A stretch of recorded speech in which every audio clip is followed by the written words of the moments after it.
What's up, everyone? Happy Friday. Happy Stranger Things Day. We are now back to the Upside Down Watch with Stranger Things Season 5, Episode 4, Sorcerer. Please do me a favor, hit that like button, subscribe to the channel, and share out the stream if you're watching live with your fellow Stranger Things fan. We are gearing up for Volume 2. We're going to watch the trailer today as well. We're going to look at our Deadpool. We're going to look at the bingo cards. We're just ready to roll. And on that note, Rachel, Toomey, Sketch, how are you guys? I missed you guys. I'm splendid. TGIF. Hanging in there. Made it. Quantum soda. Yes, I don't quite have I don't have a quick revival with me at the moment, so we're just going straight in. I don't even have a tea with me at the minute. I didn't really leave myself enough time to make one. I mean, we could wait a few minutes while you microwave yourself a cup. That's quite all right. I wouldn't be microwaving anything, but thank you.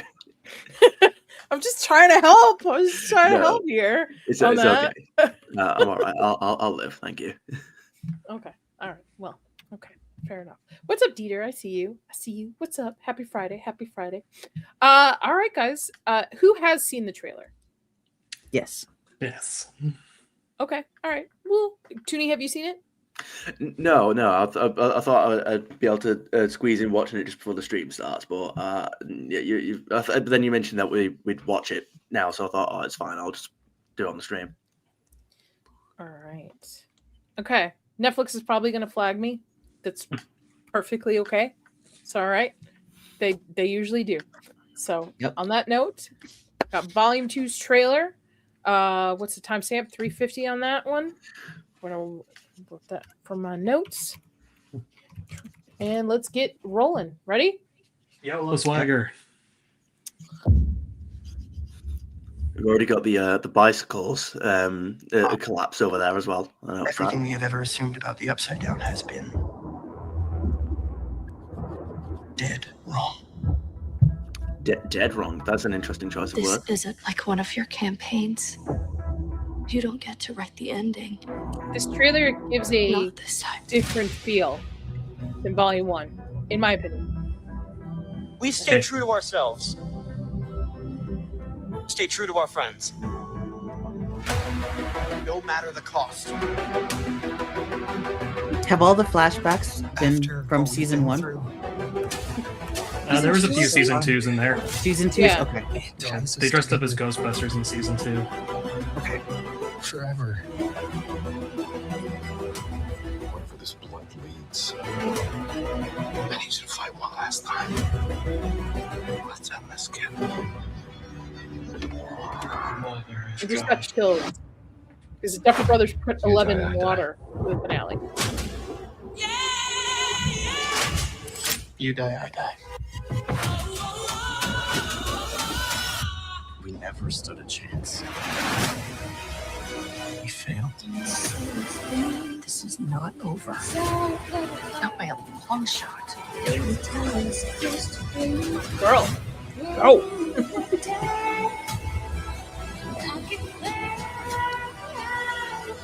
This is a different song than the initial use. Yep. I was just like, this is not what I watched. This is Netflix. I don't know what's on the other side of any of this. If we want to stand a chance of surviving, we need to be a team. This is a different cut.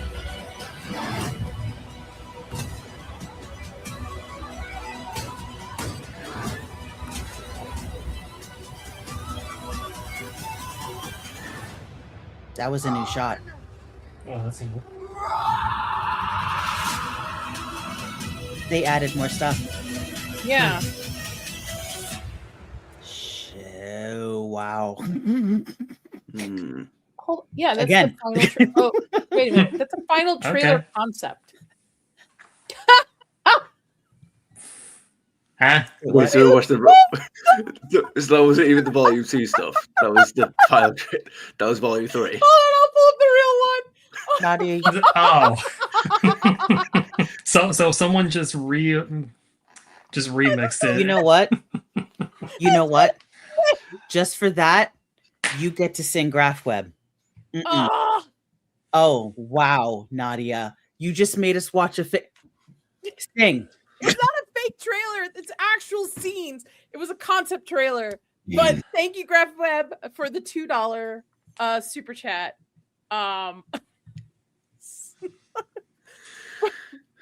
For fuck's sake, cancel Disney Plus. Is that an actual, like, is it from something? I don't care. She needed to sing and anything. Y'all thought these fake trailers. Sorry. I mean, I could be like, fooled ya, right? See? Well y'all done. thought these unofficial fake fan trailers were bad enough. The dawn of AI is here, folks. Dude, it's only that gonna guy's get worse. Well, don't you know that if... Oh yeah. Oh yeah. All right. All right. Here's the actual trailer from Netflix. Let me check.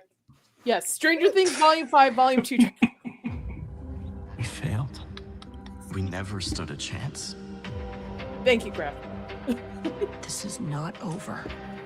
Not by a long shot. Okay, this is not over. There we go. This whole time, everything we have ever assumed about the Upside Down has been dead wrong.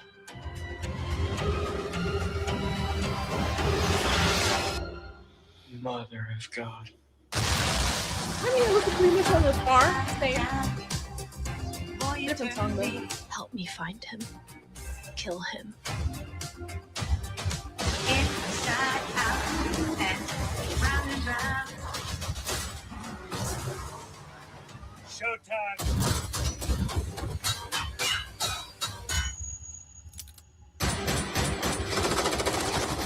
Kind of thought that was supposed to be the easy part. It was. I need Nancy to get a bullet, a I don't shot, know what's on the hurt, other side of any of just this. a little. If we want to stand a I chance, need for people stop surviving, saying she's a girl we need boss. to be a team. No, I don't say she's a girl boss, but it's more of the logicalness of you've got all these people shooting at you. What are they, stormtroopers? Like, Yeah, like she's got a plot of actual armor. yeah. That she's not girl bossing at all. Yeah, you know I'm on that. Not on that ridiculous. Yeah, we'll see how they handle that scene when we actually see it. You die, I die. Steve's gonna die. Steve's gonna die. It's gonna be Dustin and Steve. It's gonna be from the radio tower, like Sketch said. I was only half serious. Didn't mean it. Duffer Brothers, no. I think it's a different vibe. And again, I know I said the same thing about the fake trailer, but it is a different vibe from Volume 1. Yeah. A little bit more serious tone to it. I thought the first one had a little bit more of a serious tone. This one was a little bit more energetic, I thought. I know that the fan made one was actually more. It was like actiony. It was sort of like the fake one was way more just like dramatic with it. Yeah, well, that's because it was supposed to be a final trailer concept, wasn't it? It was supposed to be like setting up the finale of the show. So it was like, this is the end. This is the big one. Whereas Volume 2 was like, okay, this is the midway point.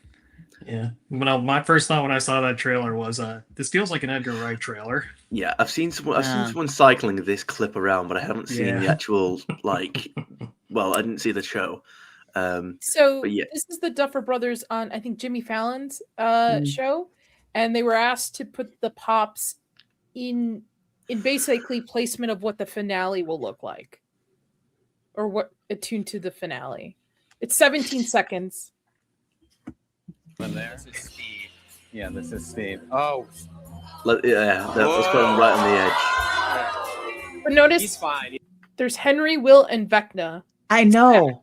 Oh, that's cool. Voices right Interesting. next to him. Vecna's Will's daddy. I'm calling it right now. He's fine. They're related. Like that? Oh my God, was 11 in water? Well, 11's in water. Oh! Okay. I think they're distracting us here. Why is Hopper in front of Henry? Is Henry possessing Hopper, or why is he No, dressed he's as right Witness next to what's it? 11. That's No, why but he's Hopper, right there. right? Okay, because again, like, why is Henry there?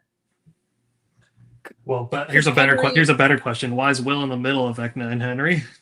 Also, Was it? they had a barb one that they just threw away, tossed it to the side. My question is, where's my Eddie Pop? Yeah, where's my Bob? Yeah. Eddie was underneath the desk. I wanted to show this too because I thought this was this is more relation to like what we're about to discuss with Sorcerer. So I remember seeing this and I was like, oh, this is really cool. This is the actual like pre-concept of the scene of them going into the Upside Down in the car. Like the actual digital concept. Yeah. Oh. Yeah, I'm not sure if I'm playing Assassin's Creed now or. This is.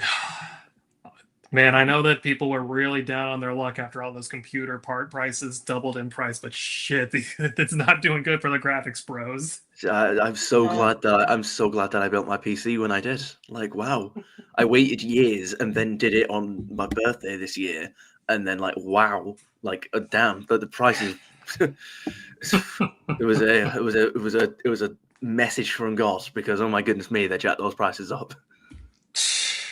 Probably, Now, I haven't actually checked. We're here to talk about the Sorcerer episode, and not the Sorcerer, just Sorcerer. There is a poll going on in the chat. Hi Rio, I see you as well. Welcome. Did you guess right that Will would have powers? And the options are yes, no, and Vecna is his daddy. So, Well, what are you laughing at? They're related. They are. I don't know how, but there's some blood relation or something that's connecting them. Something going on. Mm-hmm. Okay, hold on one second. No, they're gonna do the Harry and Voldemort thing, isn't it? Like he's got like part of Vecna's soul in him or something like that's. They did basically say that, didn't they? Like he's got the Mind Flayer in him and he's connected to the Mind Flayer, and that's why. If you go based off the play, his blood is mixed with the Mind Flayer after he disappeared as a kid for like 12 hours into the Upside Down. That's Henry. So I think it's probably the almost similar concept to Will, I would assume. Well, do we want to get how much of the spoilers for the play are we allowed to get into right now regarding that? I think because we are heading into volume 2 and these are all in a sense theories because we truly don't know if they're going to connect anything to the play until we see it. I think it's game on, open bar. Because I think we should also talk about, after we discuss this episode, what our theories are for volume 2. Okay, because the play, I think the ending of the play actually explains the powers thing for Will, at least. Yeah, because Vecna's his daddy. Sure, why not? Well, so the ending of the play, I think there's like some dialogue between Henry and I think Renner, where they say something along the lines of like the blood transfusion what experiment was a success, and he takes Henry to like meet all the new like kids, which includes like 11. That's where they first meet. So the implication is like all these kids get their powers from like Henry's blood. So interesting. I'm pretty sure the next logical step to conclude is that, and this is also based on what's in the episode here, is that Henry's just making himself a new pair of psychic super soldiers, and Will was his one. Yes, Will the Mudblood. What's up, Zax? Zax, you can't say that word. Okay, it's Muggleborn. Muggleborn. Oh, before we get into this, I'm so sorry. I think I cut everybody off. The trailer itself. One thing I wanted to mention is I'm very annoyed with everybody who's been reviewing that volume 2 trailer and calling Nancy a girl boss in the moment where she kind of like pops out like Rambo and takes out. And to me, it just shows you didn't watch the show at all, or the evolution of the character at all. It depends on what. I mean, it depends on what the criticism actually is when they call her a girl boss. I mean, are they saying that this isn't like? Are they trying to imply that it's out of character for her? Because I mean, they have been doing this for 5 seasons. They have been doing that for 5 seasons now. It's not out of character at all. However, in terms of the plot armor element, it's possible that they do kind of, that they do not drop the ball, but I mean, it is possible that they get carried away with themselves in that scene, depending on how long she stays out of cover for, or if she's got any kind of help. But I mean, we only got like a snippet of that in the trailer, so I have to see what they do with the scene before I really comment on it. I think the overall criticism is that she's basically like a Mary Sue, a girl boss. That here she comes save the day with the guns, while the guys are not. Where just tells me that nobody's watched the show of the evolution of the fact that she's always had guns, even since season 1. Well, my question would be more, where did she learn to shoot like that? Did she learn from Ted? Like, there's, and all of them have plot armor. Yeah. I mean, we've got remember, we've got a time jump between seasons 4 and 5 here. That's totally reasonable to assume part of that time was spent learning to shoot these guns. And then number 2 is like, I'm going to assume in that trailer, the truck that she pops out is the same one that everyone else is like riding in the back of with her. So it's like she's already with them. They're already just like they gave her the gun for that exact person. Like she just popped out of nowhere to save the day. It's like, nope, we're trusting you to do this because you're walking down Wheeler. Right. Yeah, so there's more to being a Mary Sue than just being the character that has a gun in like one scene of the episode. I mean, like, because Mary Sue is like the person who has no business solving all the problems, always just happening to have the solution to all the problems. Like for example, let's take the obvious example, Rey. Whatever force power she needs to win any particular situation, she will just get out of nowhere for no particular reason. Whereas with Walk 'Em Down Wheeler, she's always carrying she's almost always carrying around some kind of gun. She's not always saving the day exactly, so. We're not stretching anything to say that she's pops out at the top of this van with an AR that she's probably trained with in the meantime. Would be nice if we'd seen a little bit of practice with the AR, I suppose, with Hopper, but it's not exactly a stretch. But I like that. I like the fact that we don't see the 18 months of whether she was practicing, whether they were doing crawls and stuff. Just drop us at the end, right? Drop us to their seasons in a sense. My criticism of everybody complaining about her is that watch the show. Like, just you're taking out of context on this trailer that she all of a sudden pops out with a gun and she's the one that has to rescue the day. Nancy's always had a gun. I mean, she sawed off a shotgun in season 4.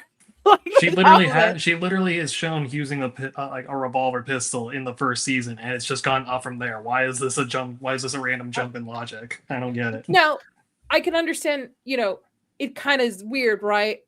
In a sense, a young woman popping up like Rambo against military individuals. Yeah, that I can understand the criticism for that. But that is more so the fact that all of these characters have plot armor. All of them. It could be Nancy. It could be 11 popping out with, all of them. Yeah, that is also worth mentioning that even if, because you can make the claim that Nancy does have plot armor, that she's popping out top of this van with an AR and surviving against military soldiers, but that's not. I would say that it's unfair to give Nancy the spotlight as some kind of Mary Sue girl boss when they've all had plot armor to this point. Like, it's not because it's not like with Rey, she's like the main character and all that kind of stuff. She's got to be the best at everything. Whereas Nancy isn't the main character. She's just she might be a popular character, but she's not the main one. They've all got these they've all got outrageous degrees of plot armor. I mean, just in the actually no, you know what, I was going to mention something about the episode we're about to cover, but you know what, I'm kind of getting ahead of myself. So. That's okay. I was getting ahead of myself as well. All right. Shall we get into the episode? Or does anybody have anything additional about the trailer before we get into it? We're just excited. We're going to binge it. What's no episode per week. What's I should know this, but what's the name of the girl that Robin's into? Vicky. Vicky, that's it. Yeah, I noticed that in the trailer she was getting involved. So I suppose that might make conversations with Robin a bit easier. Because I mean, the Demogorgon showed up to the hospital, and I think we saw a look of horror on her face. And and Lucas was also having to carry Max out as well. Yeah, so that should be interesting. Yeah. The first episode's going to be called Shock Jock, so that's what we'll be covering next Friday, which will be interesting because we will be, in a sense, on par with everybody else because the episodes release at 5 p.m. Eastern on Christmas Day. So get into your little snuggies and watch it and stuff, and you can play about it. Take Dustin's advice: get your pajamas, get your ice cream, get a friend to cry with, and watch the show. Yeah, what a liar! People might die. Fuck off. Not in this. No one's dying. Yeah. Not in this episode. In the final one, Steve will die, but we'll get there when we get there. Steve's gonna fall. That's the body falling from the sky.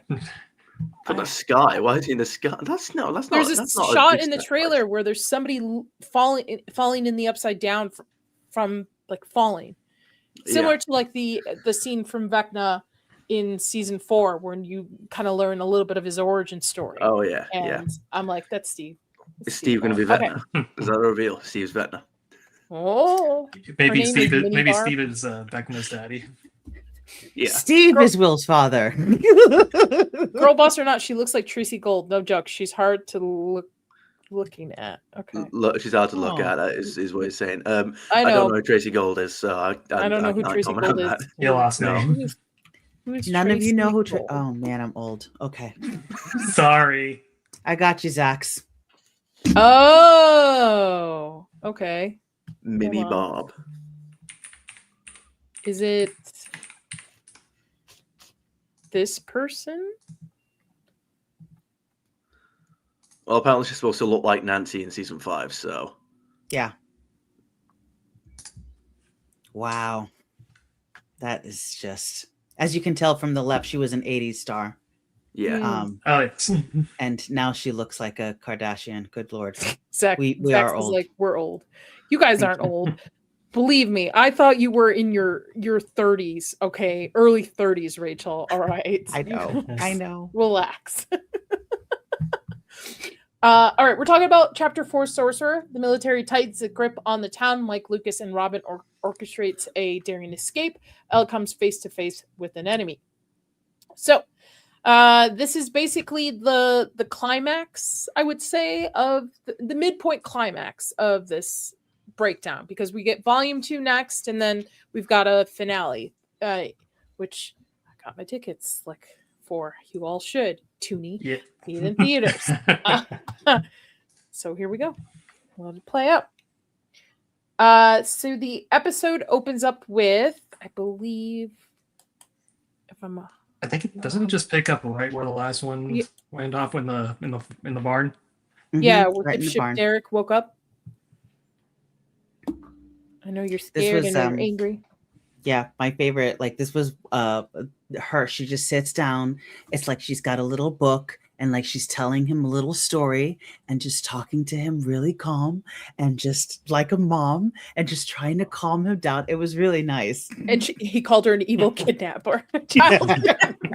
Oh my god! Did you see the interview that Dipshit Derek's the actor gave, where he's like, yeah, I had to hide and lie to everyone what I was doing. I told him I was in a mayonnaise commercial. I told Rachel that yesterday while we were watching it. I was like, God bless this kid. I love him so much. Because he's delightful, Derek. He is delightful. The little Doritos post they made for him was so cute. I'm like, yes, go Derek. Go.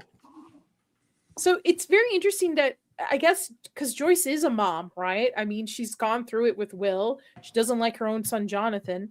So, like, for her to be this patient and gentle with him, I think is probably an opposite of what he's used to with his own mom, from the little segments that we got from when they were being drugged and stuff.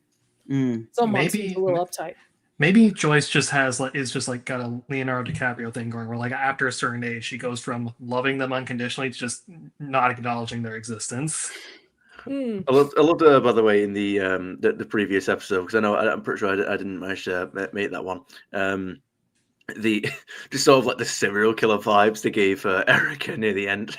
It's like the other kid. What's the other girl's name that she didn't like? Samantha? No, it's what's like her name? I don't even remember. I don't know, but it's like she was like the I'm one gonna to go call Tina. them. Yeah, I think no, it's not Tina. Well, it doesn't matter anyway. But yeah, the other girl, it's that she wasn't friends with because they didn't apologize or something like that. She was like the last one to cotton on to the fact that the pie was drugged, and then as she's like reaching for the phone, Eric shows up in like the like doorway of the hallway. She's like, "You should have just eaten your damn pie." If I can find gluten-free pie crust this weekend, I'm making that pie. I'm gonna make it. It's called a Hoosier pie. It's an Indiana pie. It's a cream pie. Oh, I shouldn't have said cream pie. I thought you had dairy. Chat.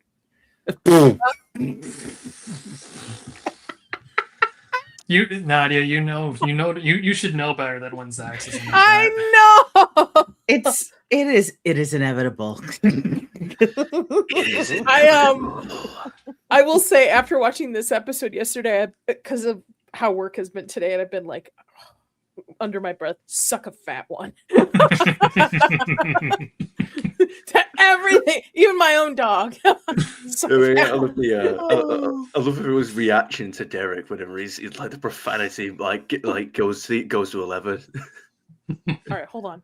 I want to bring back because Sketch is here.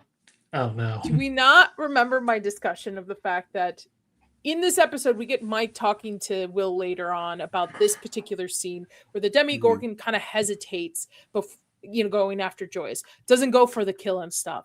And I said, I think it happened again with Karen. We just didn't know. It was just kind of evolving a little bit. That the reason that Demogorgon also kind of hesitated a little bit is because Will was worried about Karen, like seeing it through. So like my theory still stands. I think he in a sense, because eventually we know that he can gain control of them. So I think this was just like telltale. Yeah, so like spoilers for later in the episode. Yes, Will has powers and he can control the Demogorgons to an effect. Now the no, it's just like right. Let's clear that one like off now so that we can the discussion's like open. Will's a sorcerer. He's the sorcerer, guys. You're a sorcerer, Will. I'm a what? Anyway, what? I wasn't saying. So the other thing I'll say with the Demogorgon hesitating with Karen is it's just strange that the characters didn't mention the hesitation. Like I know we had this discussion for like 20 minutes about it. I don't think sometimes I don't think it needs to be laid out on the table. You just look for context clues. So it's not about it being laid out for the audience. It's just about it, like the characters in the show not acknowledging the things that they should be thinking about. Like because if you're because it does follow that Will, as established in this episode, you can sort of get into the minds of Demogorgons and feel what they feel. So if he doesn't want Joyce to get hurt, then the Demogorgon just sort of hesitates and that does follow that something similar would happen with Karen. But again, it's weird that none of that Will and Mike or Nancy don't like mention it like that. Like we've seen that Demogorgon take part in entire convoy. How did it? How are the parents even alive in this state? And Will could have just mentioned something. Because that's what I'm saying. He hesitated, but I don't think there needs to be a conversation of like, yeah, the same thing happened with Karen's Demogorgon because we're just following the story as it flows. Mm-hmm. I really think Will had a little bit of powers there to hesitate without him knowing. It was like the start of it. Well, that's what. Then here's a question then: if because when this Demogorgon gets run over by a car, and Will feels the impact, does that mean he felt it every time Karen stabbed the Demogorgon? I would assume so. Maybe he was on the ground anyway because he was freaking out. Remember, he had I don't want to call it a seizure, but he had something similar in the radio station. Mm-hmm. Yeah. So let's just use I'll use I know we don't want to get like stuck on this for too long, but I'll use Harry Potter as the quick example. Even when we're not learning anything new about the relationship between Voldemort and Harry, whenever they have that mind connection, the characters do usually discuss it because it's just in their characters to sort of vent frustrations and talk about things. Do you know what I mean? Like even if it's not strictly new information for the audience, because we know that Harry and Voldemort have that connection, the characters do talk about it because they need to, not for the audience's sake, but because that's what the characters would do. He does mention that he saw Karen through, because that was the start of this ability to kind of see the Demogorgon, and then eventually figures out he can like tune into the hive mind. So like, yeah, he did have that conversation with Robin about that very thing too. I'd have to see the conversations again just to really gather whether or not I feel like the characters are talking about it the way they should. But and I've said the bit now anyway. There's nothing more really to say about it. It's my stream, so this decision has been made that he hesitated with Karen. I'm calling it. I concur. I'm calling it. I concur. I second. Yes. Understandable. Have a good day. The motion is passed. That's you know what? If I ever meet the Duffer Brothers, like say 10 years from now, like, listen, watching Stranger Things 10 years ago. Can I ask you a question? Can I get it on tape for my friend Judy? Who shot first, Han Solo or Greedo? Gentlemen, this is Democracy Manifest. Gates are like boppers. The outside are crunchy and tough. You know, Steve is, I think people... Okay, I think characters in the Stranger Things universe think Steve is dumb, okay? And I actually don't think Steve is dumb. I think Steve just articulates differently. Like, it makes sense. He's like, oh, okay, this is going to be like a bopper, right? Crunchy on the outside, creamy on the inside, so we can maybe get in through instead of, like, scientifically trying to explain this. Oh, yeah, of course. So, and plus, he worked at an ice cream. Like his whole, like, last year is full of ice cream anecdotes and just references jargon. and everything like that jargon. Terms. Thank you. I want a bopper. I want to try. I would break my gluten. I would take an allergy attack for a bopper. I don't even know what a bopper is. Oh no, I don't know either. Oh, but it sounds good. It does sound good. Yeah, it does. It does. Peanut butter like bopper candy. It's a bopper candy is the official Nature Valley peanut butter boppers were a popular 1980s snack, featured creamy peanut butter center in a log shape coated with crunchy bits like fudge chips, Honey Crisp, or Cookie Crunch and sealed in foil. I bet you if I saw a picture, I'd be like, oh yeah, I recognize that from my childhood, but I gotta look it up. Hold on, I'll show you. Because it's weird hearing the descriptions for all this delicious food with no music in the background. I don't think we have those in the UK. No. Can I buy them now? Someone out there's got to make them, surely. They should have came back. They should have I was came about to back. say, if they didn't do like a limited run of these things after this got released, I'm disappointed. Wait, Stranger Things in Nature Valley returns the peanut butter bopper for the first time since 1989 for the show's fifth and final season. If we've learned anything from Szechuan sauce, you can bring anything back with the right pop culture reference. Also, they actually put the recipe on their website too, so you can actually recreate it at home too. There you go. Yes. Wow. Anything with peanut butter is great. There's probably some kind of issue with people like making and selling it like a copyright thing. That's probably why you can't just go to like any place and they'd make it and sell it to you.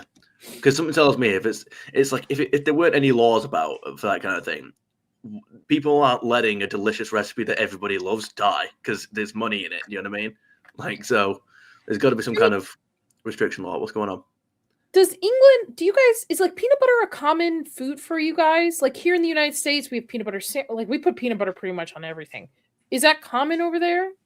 I'm probably the wrong guy to ask, but no, it's just because I mean I don't usually speak to the other British about what they find popular, but I mean I don't exactly hear people talk about peanut butter over it quite as much as usually if I hear peanut butter mentioned, it's from an American. We do have it, but I don't think it's like this huge thing. Like everyone's obsessed with peanut butter jelly. You know, it's just and like we do have it, but it's not like a huge like thing in our culture, I suppose. Okay. To my knowledge, at least, anyway. By the way, if the government showed up at my door to take me at this age, my dad would have had a heart attack. My dad would not have let me go. There is no brown parent that would let their child Like- go. Oh, no, there is one brown parent because there's the little black boy with the big eyes with that one scene. So That's true. yeah, there you go. Debunked.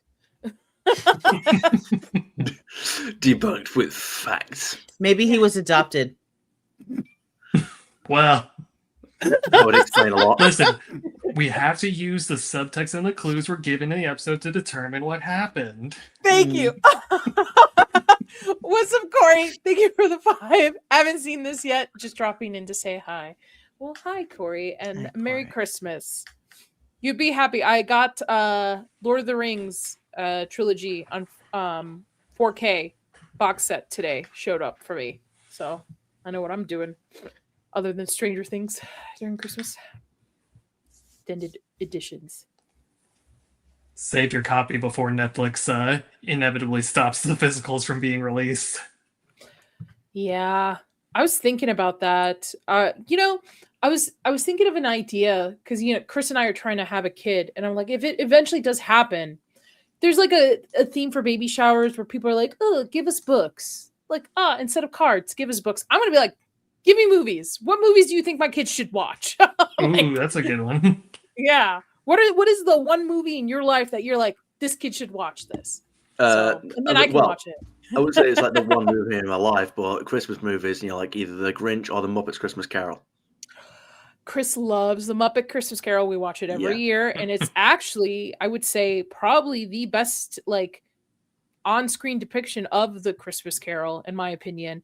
And I love it because what's his face who plays in it? I can't remember. Michael Caine. Yeah, Michael Caine. Michael Caine plays Alfred. it straight against Muppets. There's so professional acting. Yeah, showing it on Christmas Eve.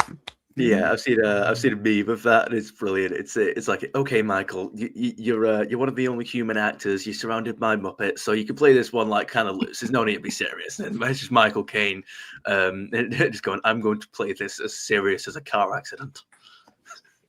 So in this scene, Will was able to kind of tap into the hive mind and see something, basically see where Holly's being held, kids are being held.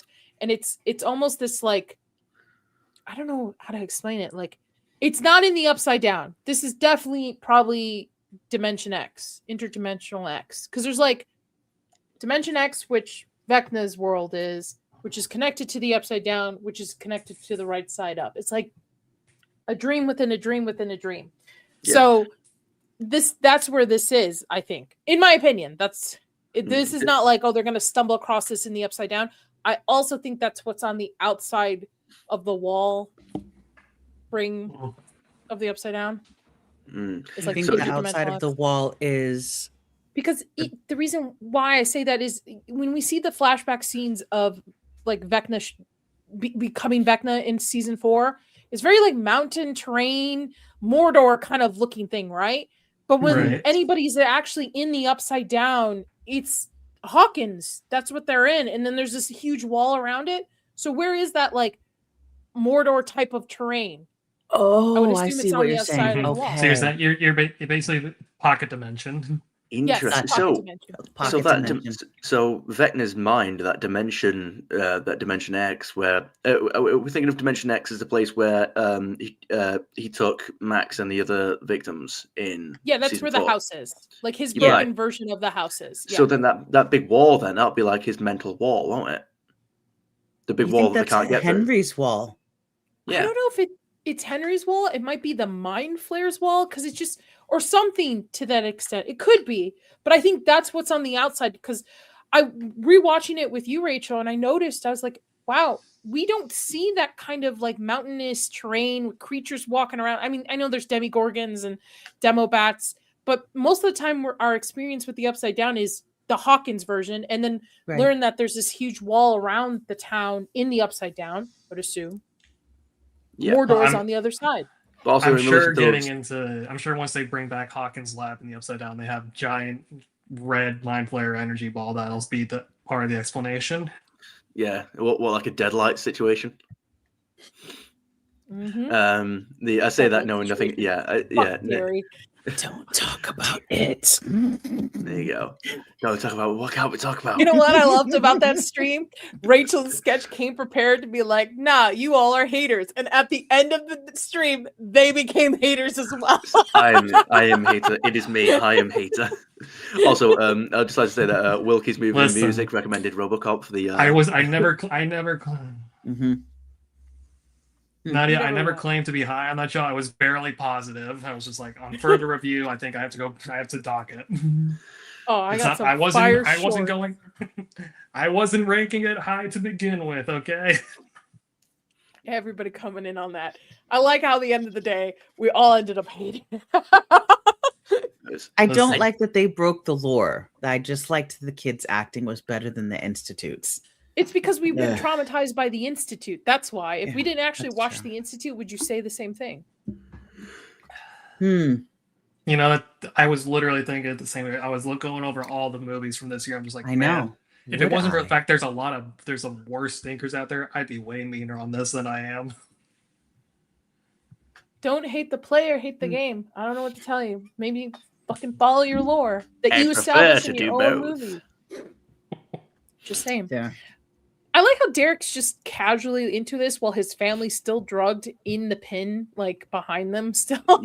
Yeah. Let's forget about those characters. Whatever. Yes. Well, I think he got like snapped out of it.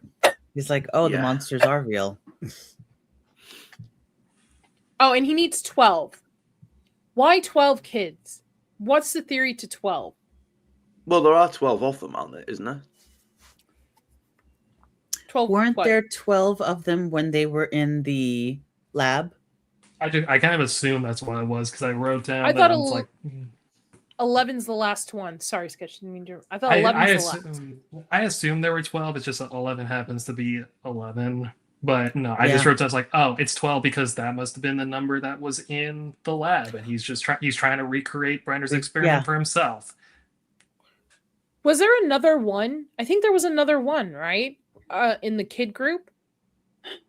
Is there another one? That would explain because if there's 1 through 11, and then there's also Henry. He's 12. Yeah. Because they always talk. When he was talking in season 4, like he always referred to like 1 as like no longer with them. So like he's trying to play it out. So I'm like, I guess that means he counts as 1. He was one of the 12. But then why doesn't Will count as one of them? So why does he still need 12? Then it becomes 13. Maybe it's an aesthetic thing. 6 kids on one side, 6 kids on the other side. And maybe he's not the one that being sacrificed. Maybe Will is. Explanation. That's why it's Mr. What's-It, Will, and then Vecna. You're right. Sacrificing him. He's number 13. Well, he's technically 1.1. Yeah. I guess. 1 part 2. I have a question for the panel. After watching this episode, I can't tell if it's Linda Hamilton or if it's just the character. But I feel like Dr. K doesn't come off as very malicious to 11. Almost it came off almost a caring side to her. But again, I don't know if that's just how Linda Hamilton is acting as the character, or if is Dr. K really somebody to worry about? That's what my question is. I say yes. Yeah, I would say absolutely yes, because she's got the A, the resources, and B, the recklessness, as we saw in that scene, to get people killed. So it's like they might try and put a not malicious spin on it later, like it's all for the greater good, the greater good. But no, it's well, I mean, they probably will try to put some kind of spin on it, say that she's not fully evil. So Linda Hamilton's probably tapping into that. where was I going with that?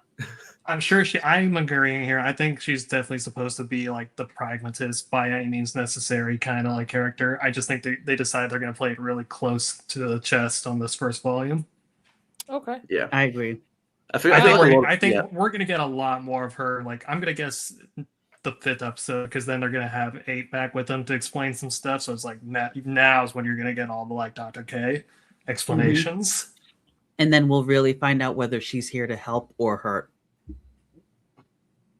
I like how Holly here thinks she's a monster, but I just like, is she under this much control? Because if I saw if my brother's friend who's in a coma in this world, like something would not be adding up to me. Like, I would be freaking out. Would Holly herself actually have seen Max, and would she recognize her?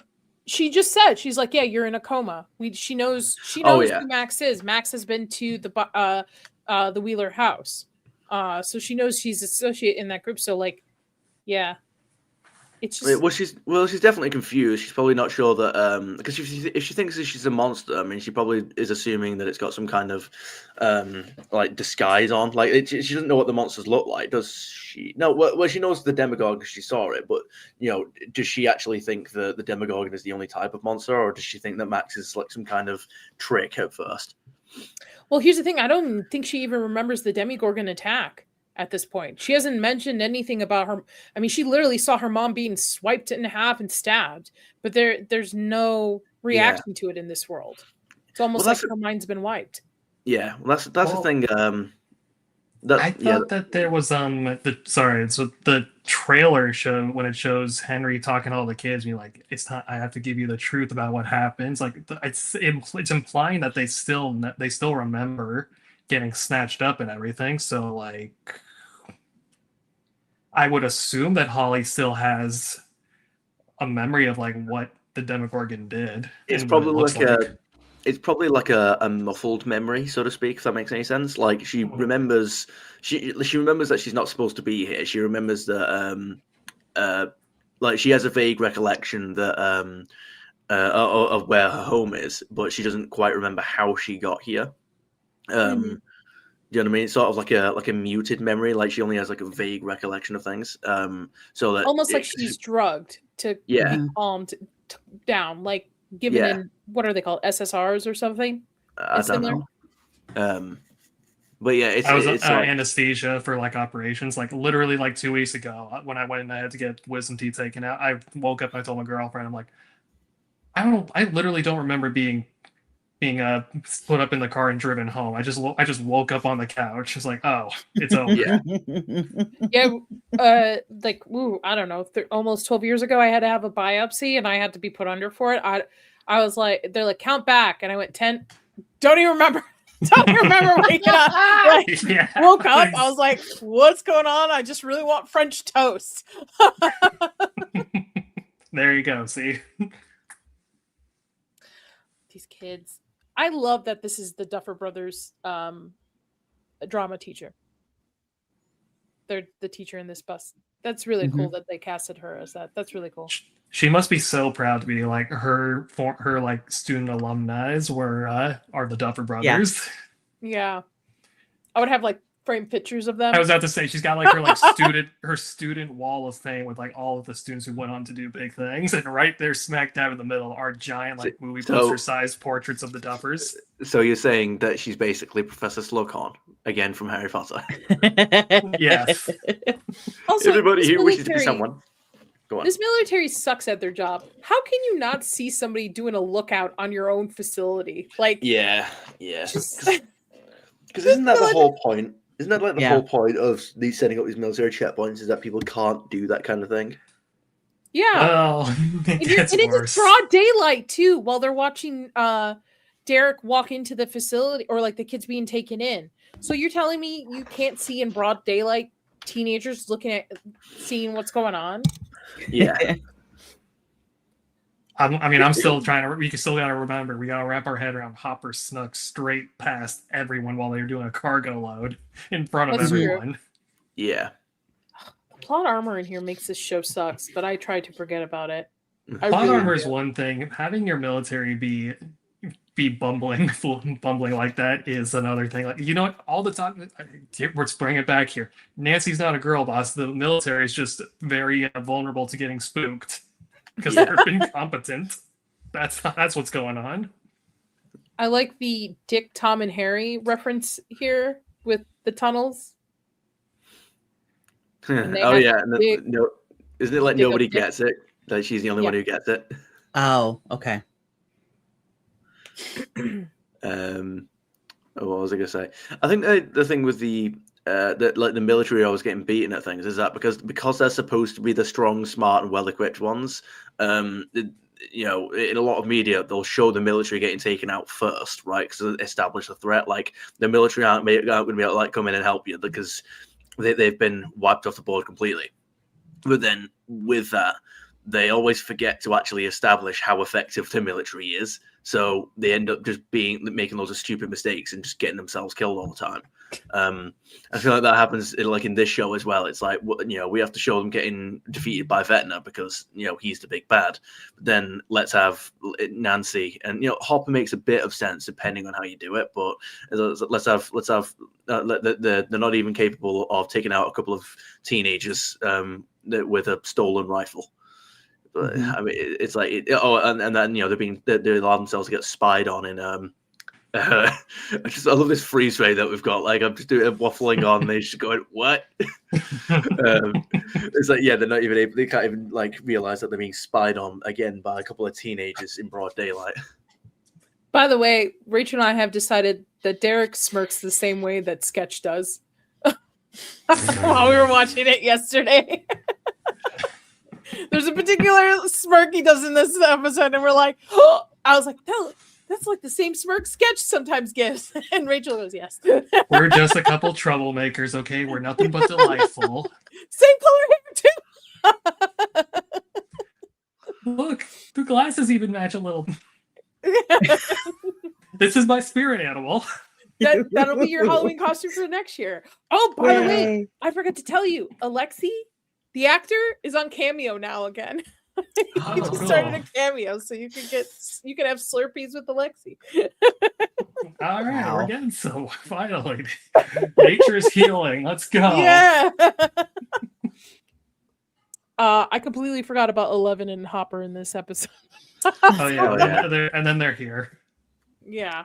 And they've got this weird you have to, like Mission Impossible style. You will only have 11 seconds to make this jump. If you miss it, they're going to kill you. Yeah, it's 7 seconds, isn't it? That they do, and it's got to time it with 7 seconds. Yeah, 7 seconds. You got to time it with the lightning strike. When we were watching this, and it gets to the point where she's in the facility, and they sound the alarm, and they start that machine. Both Rachel and I are like, why isn't Hopper shooting the thing out in the corner? He knows what it is. Like, why not just shoot it so she can use her powers? Does he just like the radio thing? Yeah. Can he just like not tell when it's on or something? Like it's like an X-ray machine or something. Like it makes no noise or anything. You can see how she's in pain. By the way, he leaves it on to go deal with Vecna while he opens a window to toss her out of. And she still can't really move around to begin with. Yeah, I do wonder I mean, it's really like it's not exactly a great excuse to be honest. But I was going to say like maybe the visual element that we're seeing is just for the audience and the characters can't see it. But I don't know, man. I feel like they should be able to put it togetger. Yeah, you should be able to. She's going to take those scissors and take out her eardrums. I know. I was gonna say, you think could she solve this with just like a good pair of like earplugs or something? I don't know. Right? Anything. She could have ripped the bottom of her shirt and stuck it in her ears for anything. I mean, maybe 11 is the one who needs the Walkman. Maybe 11 should just have Kate Bush just on an 11-hour loop to block out the psychic noise. 11-hour loop. What I was going to say, but like, is there any reason why it only affects 11 and not like everybody else? Is it just because they're pointing at her, or it has psychic powers? Yeah, psychic powers. And they probably tested it on 8 to. Oh yeah. make Well, sure they that show they're working they show properly. that they say they've got like 10 of these things pointed at 8 at all times. Also, Yeah. what a plot hole. How the hell is it Vecna behind that door if he is having 8 of these? How is he able to kidnap Holly and do all the other stuff? You know, I was willing to believe it the first watch through because I was like hyped about the show. And then I'm like, this makes no sense. Why would you assume it's Vecna behind these doors? It doesn't make sense to me. She was so stubborn. See, I just am gonna chalk that up to like everyone is separate. Like not everyone, but most of them are separate and they don't know the same things. But that's I'm like, you were expecting me to believe Vecna pulled this like Kung Fu Panda style Tai Lung escape by just like the 1% of his powers leaked out that he needed to control a Demogorgon, go snatch Holly to free him or something. Like, okay, no, it's clearly not Vecna. I think it's more just like because they're so worried about Vecna, they're just they're always thinking about him, and it's just more like a precaution. We don't know who's going to be behind that door, but let's entertain the idea that it's Vecna. Let's assume it's Vecna. Yeah, we all knew. Well, yeah, the audience does. Yeah, but I mean, I'd be very surprised to hear that the characters have been thinking about 8 in 3 seasons. But it's like, you know, because they're so worried about Vecna that they assume that as soon as they open that big door you're not supposed to go in, it's going to be Vecna on the other side. Also, we timed it for how long it took Max to follow the music and where she eventually doesn't get to it. And we started a little bit late, but it was 3 minutes. And mind you, we did stop when they cut away from Max and Holly's storyline. And we're like, 3 minutes where she's just like, huh? Where is it? And just run, girl, book it. Like, what are you doing? Again, none of that 3 minutes and 27 seconds had any urgency in it. None whatsoever. None. Yeah. You got. I did. You know, to bring it back to a positive note, though. I mean, yes, that was really silly, but I do love Henry's acting in this scene. Very very villainy. Yes. Yeah. Especially. Go on. Go ahead. I was gonna say when we get to the bit in a minute, the kicker, the very important plot relevant thing with the wall that you can't go through. I did love that face he made. Is like when he stops dead in his tracks and he's like he starts tearing up because he can't go through the wall. I did like that. I'm very curious as to what happens in Volume 2 with that. I want to know, Duffer Brothers. Tell me. I think. For those of us who know of the play, knows exactly why he won't go in there. We know what that is. Okay. Yes, we know. You know what that is. No, okay. Should we give Toonie a little bit of a carrot on a stick? Do you want to know, Toonie? Do you want to know, or do you want to be surprised? It depends on what you mean by carrot on a stick. Is it I'll give you a little hint. Carrot? Well, regarding hold on, a sketch. Yeah. It's just theories right now. There's no guarantee that they are going to put this in any of volume 2. So okay, it's based off the play. I smell it. Okay, I'm taking a whiff of the carrot on the stick. I'm testing it. Do you want to know why he's afraid to go in there? Based off just theories, if this is connected to the play. I don't trust it. No. I'm okay. Okay. Well, the only thing I'll say is that Nadia kind of gave away my carrot is that it's not sadness, it's fear keeping him from going in there. Oh, I basically put that together. Yeah, I mean, just a look on his face. I was like, he's probably been like hit by his dad or something. Like, I mean, we know that's probably not actually true, but I knew it was some kind of fear. He got hit by his daddy, who is Steve. Yes, you are correct. yeah. There you go. I will say I like the continuity through this scene because I like how Max's hair eventually gets more frazzled, but her braids stay in her hair. So even when she's talking to Holly, you can actually still see the braids in her hair. Just from a makeup hair standpoint, I actually do like that. It's the smaller details. I will also say, seeing that frizzled hair does make me think, you know, if they ever do go to make a live action Brave, Sadie Sink will probably be cast first. Oh yeah, they better do it now while she's still young enough to seriously kind of be it. To play that character. So Max has kind of been in limbo, I would assume, right? Stuck in Henry's prison that she likes to call it, or Vecna's prison. So it's her mind, her soul, whatever you want to call it, right? while her body lays empty in Hawkins, being kept alive just by oxygen, not on life support, which is weird to me.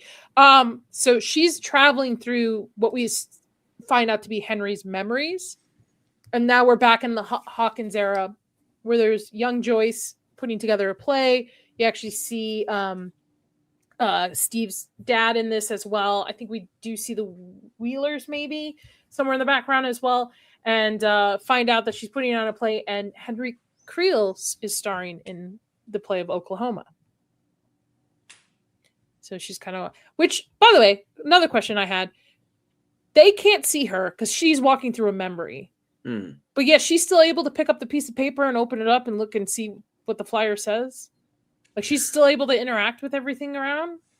Yeah, it's a bit weird. They kind of stayed away from that in the Harry Potter memories. You know, like with Harry picking things up for that reason. It would probably just make more sense if she saw like the flyer on a wall or something. You know. I will tell you, I'd be fucking with these people. These people would be thinking there's a ghost in their school. Like, throwing it at their heads and all that kind of stuff. Lights flickering. If this is one of Henry's memories, maybe that's what fucked him up as a kid. Yeah. It wasn't any relation to the Upside Down or anything. It was a floating shopping list. Yes, it was the redhead. Yeah, it's a small thing because they probably don't actually want you to think that she can affect the environment around her, but it is just one of those small details where you're like, it didn't quite. Anyway. So it calls it a nightmare prison world. So, and the reason why it looks like, by the way, that's what Nevada kind of looks like. Actually, I would say it's supposed to be Nevada that they're in, the outside area, but that looks way more Arizona, Utah, in my opinion. I mean, I only live in the state of Nevada, but yeah, a wrinkle in time, not a wheel of time. That was what I said that in the comments of a short. I couldn't remember what it was supposed to be from because I've not watched I've not watched A Wrinkle of Time. So my shorts have been doing pretty good. I'm pretty happy with them.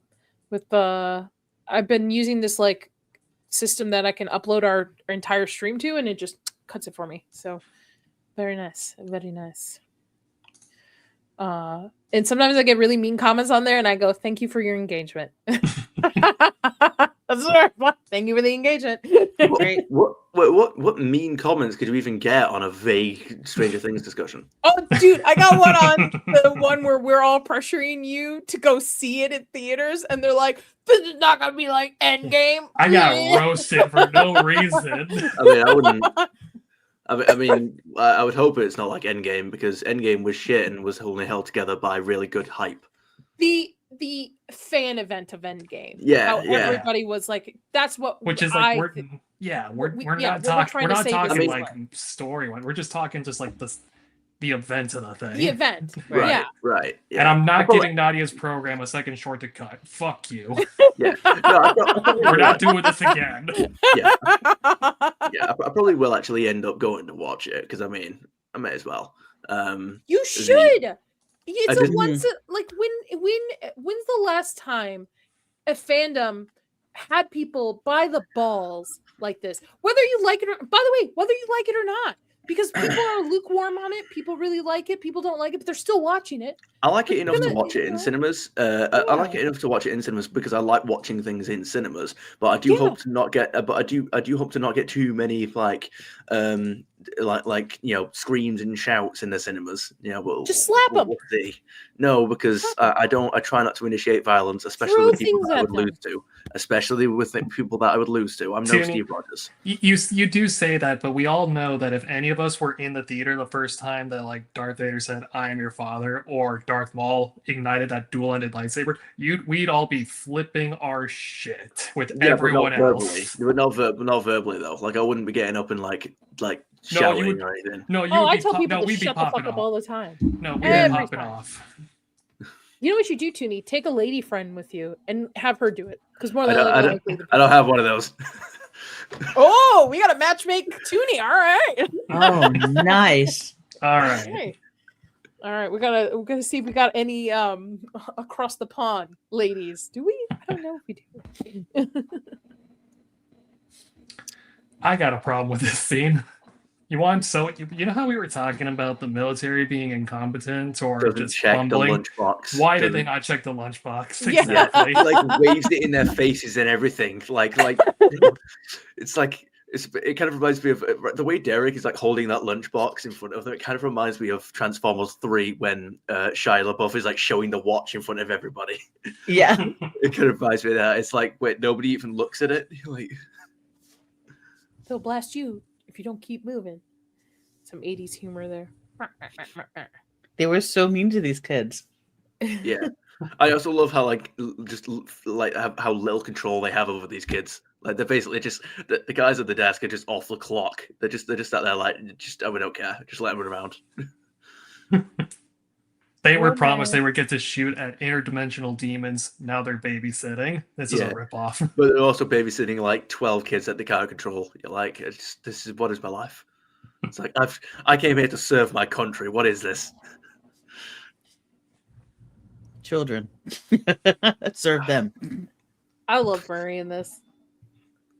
Murray is the highlight of this volume. He is. He is. Murray's a delight. Murray's one of like quality over quantity characters right now.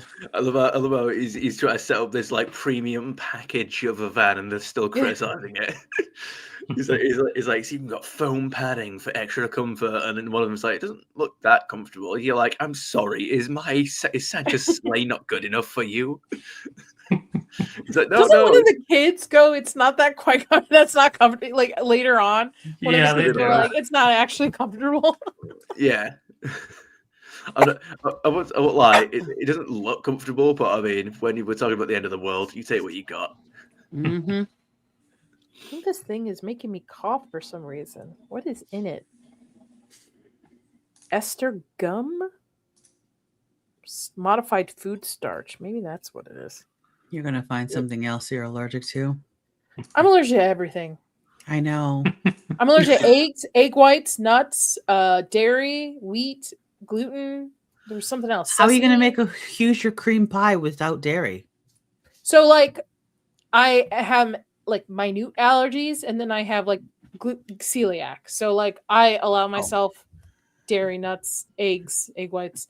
Otherwise, I'm gonna eat just like steak and avocado for the rest of my life. I was literally gonna ask. It's like at this point, it's easier to list what you can eat. Yeah. Oh my goodness. I allow myself cheese. I miss cheese. I like cheese. Yeah. I mean, I'm close to 60 pounds off this year, and I'm 2 pant sizes down, 2 shirt sizes down too. So, yeah. I still eat my cheese. If I could use you full time, man, I'd have so much more time to go to the gym and all that kind of stuff. I do go to the gym, but it's mostly food.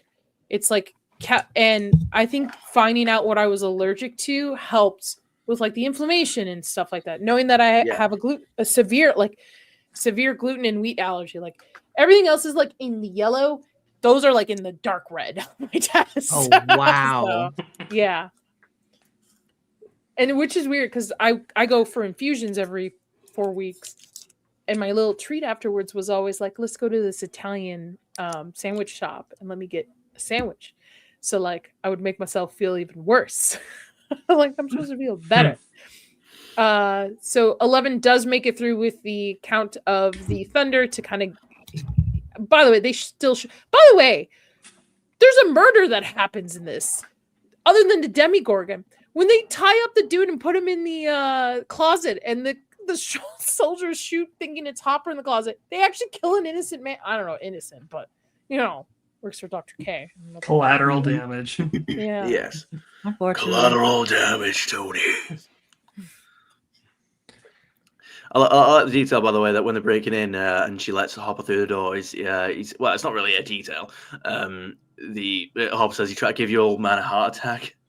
Like, yeah, she's gonna call him dad before the end of this season, 100%. She has not called him dad to his face. She's gonna call him dad. You know she will. Yeah. I'm wondering if it'll be right before he dies. It's gonna be right before he dies. Mm-hmm. Yeah. Before he gets, they made you later on with his self-sacrifice. It's gonna be right before he actually does it for real. Mm. Rachel, your cat freaked me out for a second because I watched him jump behind you. Yeah, I didn't know if you could also hear his loud screaming voice. Was that him? I was wondering. I was hearing that. Yep, that's him. My lovely Sydney. For a second, I thought our little mackerel tabby will come like, oh, Hades wants to come say hello, doesn't she? Your mom and Robin are getting along fine. Didn't hurt. Mom scared off the demo.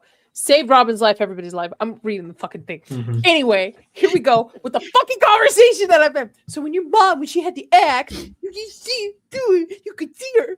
I see Do the the devil's devil's eye. eyes. There we go. Oh, so close to the hive, yeah. Yeah, and he says I could feel what it was feeling, like it's anger that I was still in there too. I'm right. I was afraid. I'm fucking right. It was afraid for my mom.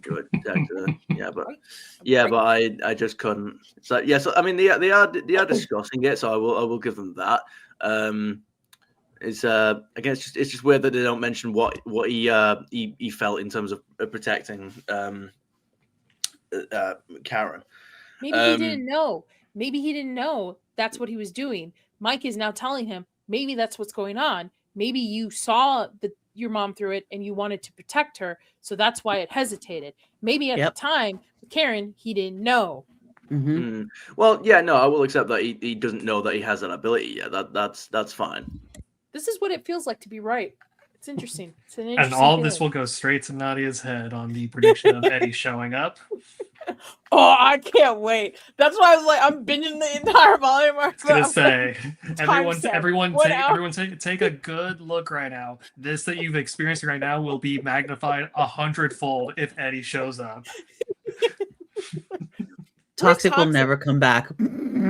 Yeah, he won't come back from the finale. He won't. He'll be like, nah. Like, And he's coming back. Oh man. I'm not even to say what episode because in case I'm an episode ahead, I'm just gonna send a timestamp and let you guess. Wait a minute. In that conversation, they weren't talking about Karen, were they? We're talking about Joyce. They were talking about Joyce, but it's because that just happened. I think what happened with Karen, it was he didn't know, he didn't figure it out until Mike was like, well, maybe the reason why the Demogorgon hesitated with your mom is because you were trying to protect your mom. So I think it could be alluded to the fact, same thing with Karen, he just couldn't tell. Like right. So what I mean is like, yeah, we all understand that Will has the power, and like that's not the thing that's being questioned. I'm just thinking what I'm saying is that it's strange that the characters don't mention the fact that the I don't think they need to mention it. But it would be something that they'd mention, wouldn't they? If they've seen how dangerous the Demogorgon is and your family was just attacked by it, you'd be wondering how they're still alive. You know, like that's all I mean. I just think it's strange that the characters don't mention it. The Demogorgon just attacked Joyce, so that it's fresh in their mind that it's more focused on Joyce right now. I get that they're talking about Joyce. That's not what I'm questioning. It's just when, in relation to the whole thing with Will in the Demogorgon's head, I just think it's strange that they don't mention what was going through his head when it attacked Karen. That's all. That's all I was questioning. Mike was at the hospital and Will was at the radio. They weren't ever like together during that. Well, yeah, but they would mention it when they get back together again. He does. He mentions it that he saw through him. He does. So yeah, I think it's just. I don't think it needs to be said like, "Oh, maybe you protected Karen too." I think it's just a step into the right direction. It's like it's a trail of breadcrumbs. Okay, mystery here. I'm so sorry, Sketch. What? Oh, all right, okay. I'm sorry. Okay, what? all right. I said I'm sorry. What? Oh, Toonie and I will be here for the next 3 hours discussing this. When the show is over, you need an open panel just to solve this once and for all. Just this one problem. I will. I'll bring. I'm going to make a presentation, a PowerPoint. There we go. Try to get the Duffer Brothers on to finally answer it. Like, we need some answers. We just missed it, but Dustin figured out that it's a wall around Hawkins, and the midpoint is the Hawkins Lab, which I have a feeling we might get a cameo from Dr. Brenner too at some point. The flashback. Where it all started. Yeah. Can we get a Dr. Owen while we're at it? Yeah, well, he's not dead, is he? No, he's still alive. No, he's still alive. Yeah. We'll get a Dr. Owen. I mean, if we do a flashback, it doesn't change. We get both of them anyways. Yeah. We're gonna get a flashback too, probably. And you and I were talking about it. Where the heck is Dustin and Susie? Susie? Where's Susie? Susie? There we go. Thank you. Yeah, I think it's strange that we haven't seen Susie yet. Yeah. Maybe Dustin wouldn't have such an attitude if he had a girlfriend. There's the I was going to say explanation, something else, but he's a child in this, so I didn't want to. Oh, Listen. oh no. That's Listen, that okay? one. Susie broke the Snapchat chain, okay? He's very upset about it. But No, yeah, it's- Rach and I were thinking, like, even if they cut off communication to the outside world, they would find a way, radio tower, something to communicate. Yeah, no, I was gonna say it's like, well, she wanted him to sing "Never Ending Story" again. He was like, "No, Susie, that's it, right? I'm done. I'm not doing this anymore." Never ending story. I need to edit that clip down. I didn't realize how long our clip was of us singing it. We need to make like the remix version, like auto tune it to the song. Oh no! Oh yeah. We're getting to the, yes. we're getting to the Fun part is scene. hearing you guys sing. We're getting to the scene. The scene with Vecna's acting. You see the hole. Run. Yeah. Why are you walking towards it? Can I Run. get girl. that? Now you're running. Bugging me the Let's go. most. Run. Let's go. Can I get that in Just- quote? Can I get that in quotes, see it. please? What? Can I get that in quotes, Nadia? You see the hole, run. It's like, Run. You see the hole. Run. You run for it. but yeah, no, Okay. it's one of those. It's like, okay, let's leave it to the last second let's leave it until it's too late to start running. You're like, why? Just why are you doing this Right. to me? Also, you got to rewind the tape, which Toonie, you're too young, but I remember rewinding tapes. I had Star Wars: The Phantom Menace on VHS. I am old enough. Okay. But did you have good. to do cassette tapes? And then Not when cassette sometimes tapes. Not cassette tapes. and But we then still with had a to rewind them. pencil, sometimes you had to. Mm-mm. No. Mhm. But I And did if you have didn't to, label it, sometimes it got recorded over. Mhm. Yeah. but I did. But I did have to breathe on laser discs and like wipe them with your shirt. I did have to do that. All right. Props. Okay. All right. We'll accept it. Yeah. Mhm. By the way, why isn't Vecna running after her too? Yeah. Use your little arm thing. Go. Yeah. They don't want to give it Yeah. away. They don't want to give away the reveal yet. So Yeah. they're just gonna have him. Oh yeah, That's this. him. Yeah. Here it is. But now rewatching this again for the third time, why speed walk and follow her into what did you think was in front of you? Does it look like Yeah. Disney World Yeah. in front of you, or did it not look like a cave to him? You know, like why Hmm. chase her up until the fence? Maybe he didn't know that cave was the cave that has Oh. the thing Okay. that Well, I we was all thinking know of like, that we're not trying to tell because of Toonie. yeah. No, I was. Well, I mean, I was thinking like maybe it's because it's in his mind. The terrain isn't like set in stone because it's not real terrain, is it? Oh. It's his mind. It's a representation of his mind. So maybe Yeah. Max was running for a safe place to hide, and she accidentally stumbled upon. And while Vecna was chasing her, like he accidentally manifested the place where he can't follow her, and she stumbled upon it. You know, so it. So I guess that's just sort of what happened there. It's not like it's not like she ran for ages, and another kind of play it as if that did happen, but it's not like she actually ran for ages and came across like an actual mountain. It's you know, she was looking for a safe place to hide, and he manifested the place where he couldn't follow her because he can't go into that area of his own mind. I'm here. I'm just taking my vitamins. Yes. Nobody's allowed to watch me gag on this. Well, what else was I going to say? Yeah, I feel like I just need to bring the episode up again just so I can see that clip again of Vecna's acting. Because yes, I enjoy it. I'm intrigued. I enjoy it too, mostly because of Jamie. Mostly because I have special clips that I'm only going to send Rachel. It's gonna be so much Jamie will be added after Volume 2 Let's comes just say out. I've got a bunch of clips from his audiobook. Oh no. Spicy audiobook. Is he in character as Vecna? Has he got the makeup on and all that kind of stuff? No, but I would will be accept in my that. mind. Monster Girls unite! Sorry, Tugs. It's all right. I already know I need Jesus, so I don't need her to remind me. See, if the Duffer Brothers really just want to mess with everyone, they'll get them to dress up in the Vecna makeup and just do like a sit-down reading of The Night Before Christmas as Vecna. I don't want to be scared anymore. Steve the hair. The Harry. hair. The hair.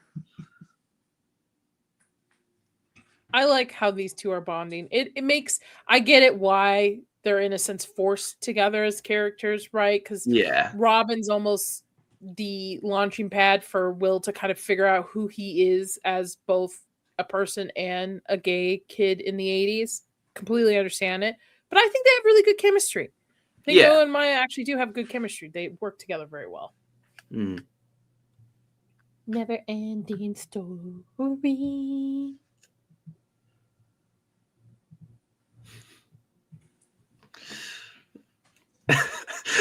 we saying anything or no? Well, no, What? I was just now thinking that maybe a part of these episodes are a little bit too drawn out. Like we've kind of already know about they were connecting before, and I feel like maybe this could have been shrunk down a little bit now that we're rewatching this and Probably, but also just keep this particular little exchange in mind at the very end when Will gets his big moment, because it is sort of teeing that up. Yeah. Yeah, as scenes go, this seems like a pretty deliberate and probably important scene. But I feel like so far in season 5, we could trim it down a bit, maybe. Is Robin Will's Dumbledore? Robin is not a Dumbledore. She's not. Well, according to Robin's Will's aunt. Well, according to both creators, both characters are gay, so That's true. That's true. Look, we're not doing what Fantastic Beasts did and adding to the lore. She is not a Dumbledore. She's not a secret niece or whatever. No. And she speaks in like rhymes and codes. So maybe she is his Dumbledore. Does she like sherbet lemons? Probably. I bet she did. She worked in an ice cream shop. Mm-hmm. Oh, for God's sake. Dumbledore of Stranger Things. Look, she doesn't have the Elder Wand, okay? She doesn't have the Elder Wand. She's got a radio tower. Yeah, and I bet she has a certain wand. Toonie's like, shut up. Look, Nobody got my joke. I'm sorry, I was laughing. No, we did. I think Sketch did. Look, there's Robin said they set her up in this episode to fuck with everyone when she's like, and besides, I like dick. Look, unless they're planning they know what they did. Unless they're planning to retcon the character and piss off a whole bunch of people, Robin doesn't like wands anyway, so therefore no Elder Wand. Yes, she does like certain wands, Toonie, but that's not a conversation to have on air. Those don't count.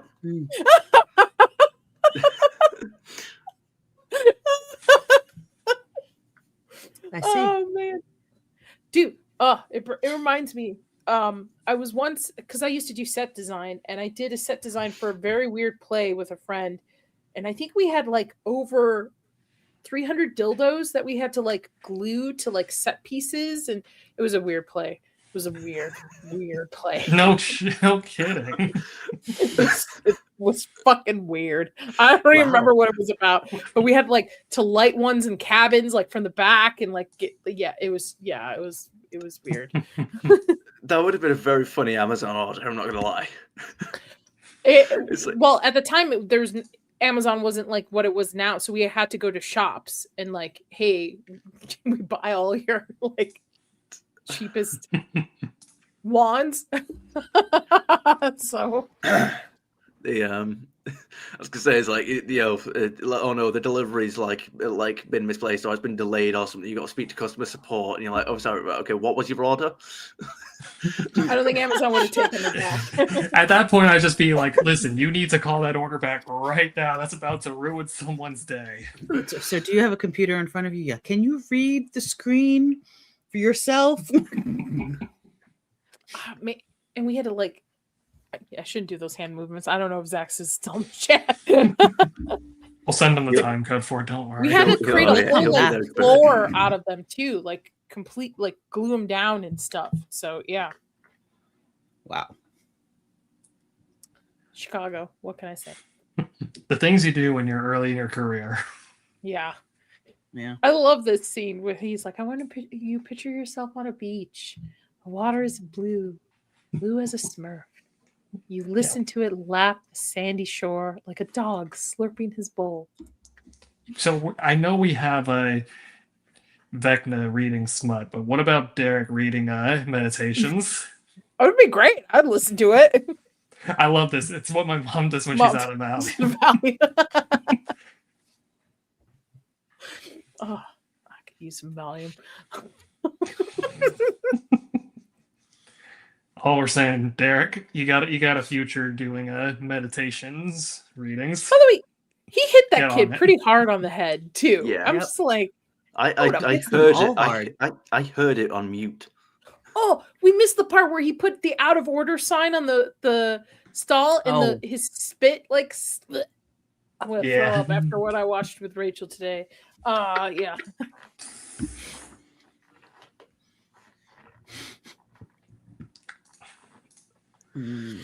The plan begins. And they can't hear this. They can't hear something. Yeah, I guess not. The kids. I was gonna say, I guess a room full of 20 shouting elementary school kids will do the trick. Yeah. Howdy. Yeah, I love that. That little this Looney Tunes plan of just dig under it. Yeah. But and we talked about this yesterday, Rachel and I, where the humor that's placed in this works because it flows well with the story in comparison to somebody like, I don't know, James Butthole Gunn, who likes to put random things to break serious moments that don't flow well sometimes with how the story's going. Particularly here where the kids are like, yeah. Yeah, the story has to stop for the joke. You're like, yeah. Well, yes, exactly. The other part, though, this also gets the benefit. It's got the music keep holding the pace together underneath it. That's true. But he also uses music in his movies, and they still suck. Those are more needle drops. This is actually a proper score composition. Yeah. Okay. I can see what you mean by needle drop. He tunes his music for the whatever song he likes, not exactly because the beat or the flow of the tone of the music goes with the scene like a composer would actually sit down and watch it and compose it. Yeah. And he used to be one hit wonder. He will be. Yeah, in the first Guardians movie, what's the song called? Is it Cherry Pie or something like that? When they're doing basically as a team suit up, they're making the plan and all that kind of stuff, and it's that was a he maybe just chose that song because he liked it, but that song does fit the scene that they're in. When they're making the plan together, they're arming up. My point is not the music. I completely understand. My point is the direction of the dialogue and the story, where humor is spurts in here. Like even Steve's usually a comedic relief for it. It works versus, I don't know, let's say Lois Lane and Superman are having a very serious moment and there's a giant galactic butthole in the background to distract you from it. Or Mr. Terrific is telling Superman to get a move on, and Superman saying, I am getting a move on, I'm doing important stuff, while there's a black hole in the background that's mysteriously stopped tearing reality apart while they have this little gaggle. I don't. it's like that's what I mean when I say the story has to stop for the joke. It's like reality is being torn in half, but we need to have a joke, so it stops. It waits its turn. It's a turn-based game. Here they kill an innocent. Well, I don't know, innocent, but here they kill the dude. Yeah. Mm-hmm. What the hell? I just realized that's like Dr. K's lab is under siege. How is everyone else on in Hawkins not being alerted that, hey, 11, that kid we've been looking for is in the lab in the Upside Down right now. Send Get everyone. your asses here. Send dudes. Mm-hmm. I knew this tentacle was coming back. By the way, I just want to clear the air. While I am a monster girl, I am not a tentacle girl. So I'm not into that kind of stuff. So. Rachel, could you say the same thing? See what happens when you leave the two of us by ourselves for the watch party on Thursday? You're not even by yourselves. That's the worst bit. We need to get Toxic back in here to keep you two in check, okay? I take it back, okay? Rings of Power was right. 1 is centralized, 2 is in balance, 3 is just right. I can't believe it. Oh my God. Galadriel was right. Fuck.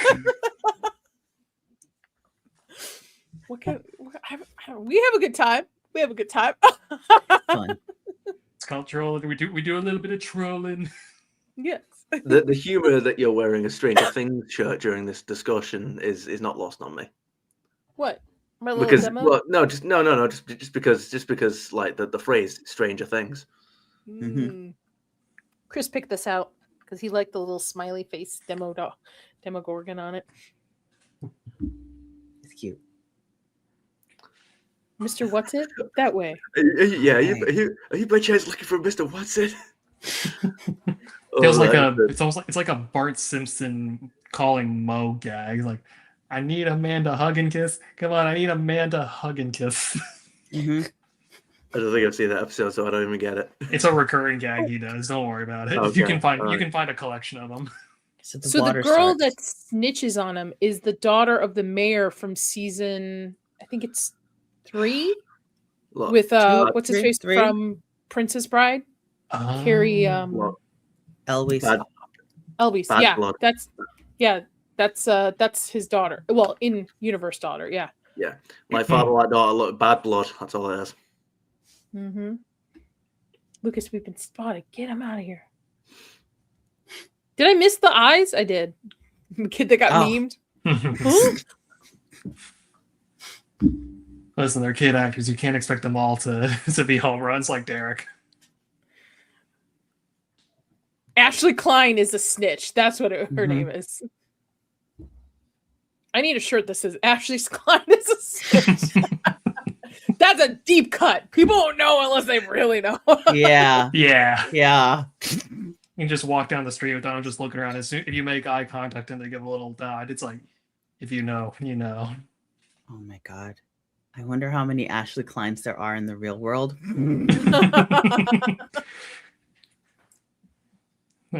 She just calls up her boyfriend. I've been discovered. I have to go back into hiding. Witness protection. Witness protection. I need a new identity. Again? God. It's like that one woman who like watched Pluribus and then thought her refrigerator was trying to tell her she's a bad person. Oh man. That show's becoming a disappointment a little bit. Oh, we watched I need to watch it. The Pentultimate just tonight, but you don't like it, huh? The last episode I just decided just to watch a recap video by one of my favorite YouTubers because I was just fed up with it. I knew it was people they were eating. It made sense. Like I'm like, what? There's no surprise to this. What's going on? I just find her so just, and I really like her character in Better Call Saul. I actually do like the actress. Yeah. I don't know. Maybe this is not just for me. Maybe it's not for me. Maybe it's not for me. That's okay. That's okay. There's a John Hamm meme going around where he's like dancing in disco, and I want to find out what is that from. Is it a new TV show that he's in? I didn't know. I don't think he's in any new TV. I thought he was. I know he was in the last season of the morning show, but I don't know if he's in this season of the morning show. And he's on another TV show on Apple, Your Friends and Neighbors. It's either that it's in or Landman, because he's in Landman for a couple episodes, I believe, too. Okay. If it's a recent clip, then that's probably what it is. It's probably it's Your Friends and Neighbors. That's what it is. Okay. Everybody's been memeing the hell out of it. I even memed it. I said, when the Benadryl hits my IV, and it's like him going like,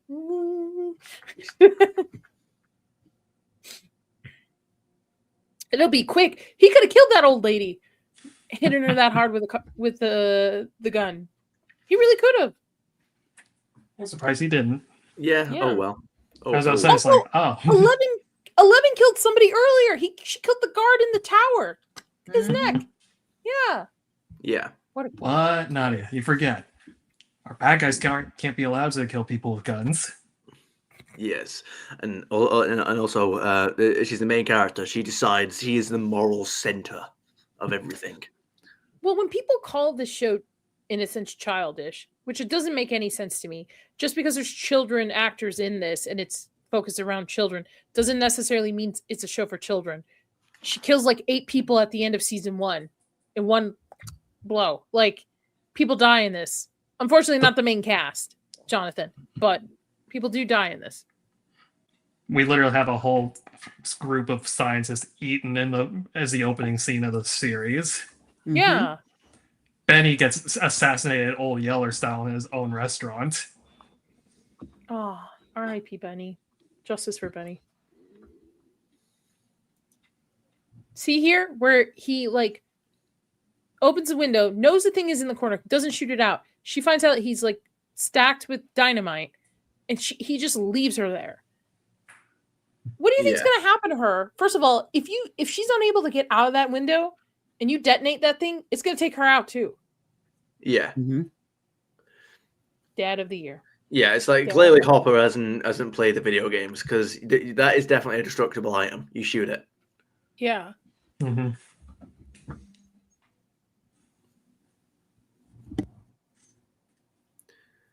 And frankly, I could give 2 shits about this. I don't care about 11 and Hopper. I know.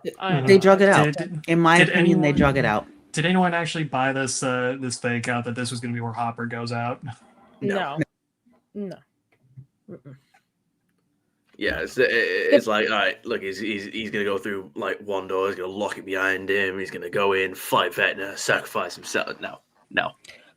But the fact that they weren't even willing to kill off Karen Wheeler nor Ted Wheeler, for that matter, I was like, after that, I was like, nobody's dying, but I'm just here for the ride. Let's go. They're self-aware enough about Ted to know that nobody cares enough about Ted to actually like ask him the questions about the kid. However, about the kid, about Holly, but they still don't even kill him. Like, okay, at this point, don't talk about Rachel's boo like that. But now I feel like the reason Lonnie isn't in the show now is just because they don't want to kill him either. Not even because they don't have a purpose for him. At this point, come on. Did people? Obviously, people died when the Upside Down opened up, which also dumb idea. The fact that the military just put steel slabs over it and call it a day, guys. That's what I mean. It's still there, isn't it? So like, yeah. Whatever. You can just reopen. It opens and closes periodically. You know, it's nothing. It's no big deal. So here we get set up for the big Vader scene, because the Duffer Brothers alluded to the fact that when Vecna approaches in this, they are mimicking almost Vader in Rogue One. I mean, it seems like a very vague connection. Just in fact that the big bad destroys all the pawns, if you will. But I mean, I was gonna say, because Vader in Rogue One is very specific. It's a hallway full of guys pointing guns at him, and he's just completely unstoppable. whereas with Vecna, he's in this massive wide open space. There's very few physical kills. I think it's just very it's very like he uses the Force more in that than Vader does. Vader still used the Force, but it was mostly like like he sabers everybody, cuts everyone apart. It's very, very I'd say like the Vader connection is really only just in the fact that the big bad is killing a bunch of pawns, which is really that happens in like most things, I think. They said it's.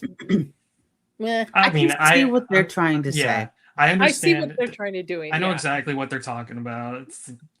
And I'm fine with it. I'm more so here for the fact that the shot, all the action scene that comes right before it is cool as fuck, Children of Men style. Yeah.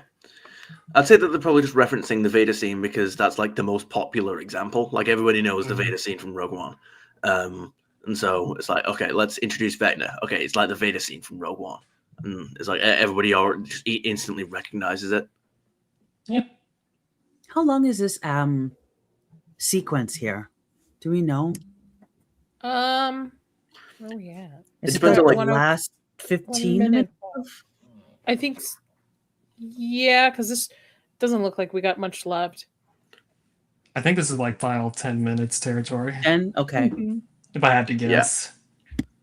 What I've noticed about the scene, right? So they know that flamethrowers are useful, which is why they have them. A, they don't have more of them. B, they think rifles work. C, we see that the shotguns are way more effective and they don't have more of those.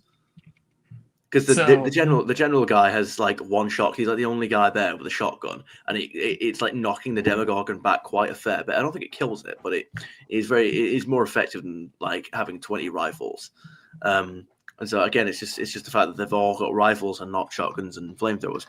I get that they were not all going to have flamethrowers because that would be silly, but you'd think that they would have, a few rifles just for the sake of like human security, but then they'd have like more shotguns just for this. Yeah. Because it's like this military checkpoint is like meant to defend against the Demogorgon. So it just seems really strange to me that they know what the weaknesses are, but they're just so ill equipped. You know what I mean? Like that's what I'm saying. It's like the military in this show just has a really bad habit of being susceptible to surprise attacks. Yeah. Yeah. Flamethrowers. Yeah. Vote for me. 2028. Universal flamethrowers. They're a human right, okay? Yep. That's right. Interdimensional beings come attacking us. It's not gonna be guns. We need flamethrowers. Though Nadia 2028. Kill it with fire. We'll get to it. We'll get to the reason why Chris goes, and that's why you can't have a flamethrower. That's funny because I know exactly what scene he's referencing as well.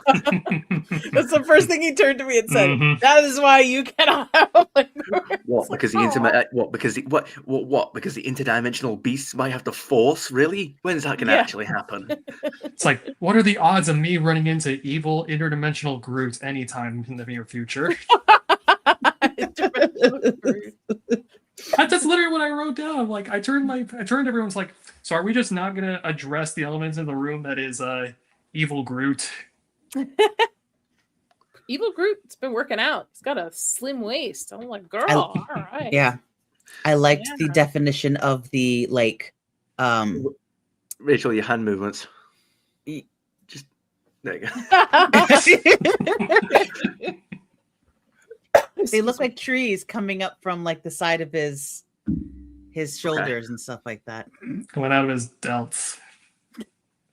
It was very obvious to me in this scene that they're trying to set up Mike's leadership role. Like this is him like as the leader. He's protecting the kids. He's guiding them around. He's telling them when to move. Yeah. Well, it's like that's because the camera's focused on him the whole time. Do you know what I mean? It's like very deliberate in like the choice of dialogue and. I think that in the behind the scenes they made for this episode, when they're interviewing Finn Wolfhard, he explicitly says that about this scene too. Yeah. Well, they mirror very much with the boys how Steve was very protective of them throughout the first 4 seasons. Like how Lucas protects the children, how Mike protects the kids, in a sense, like passing down to the next generation to do so, because Steve would do the same thing for them from the first 4 seasons, like always be in front of them, always protect them. But I'm sorry, the characters never talked about it, so maybe it just didn't have it. Is that, well, they might not say it directly, but we can most clearly see it happening. And we can hear the instructions. And they do anyway. They do talk about it in the D&D campaigns all the time anyway. So I win. And now Hopper just opens the door casually. Look, you would have blown her up if you had done it, because she's just sitting there. Sister? He opens the door with his face like, I don't know what to do. Here. It's like, yeah. No, but it's funny because he doesn't know what Vecna looks like, does he? So he sees her, she's like, Vecna, we meet at last. Pulls the It's like, Elle runs up and is like, no, wait, that's not Vecna, because I'm sorry, Jane, shuts the door.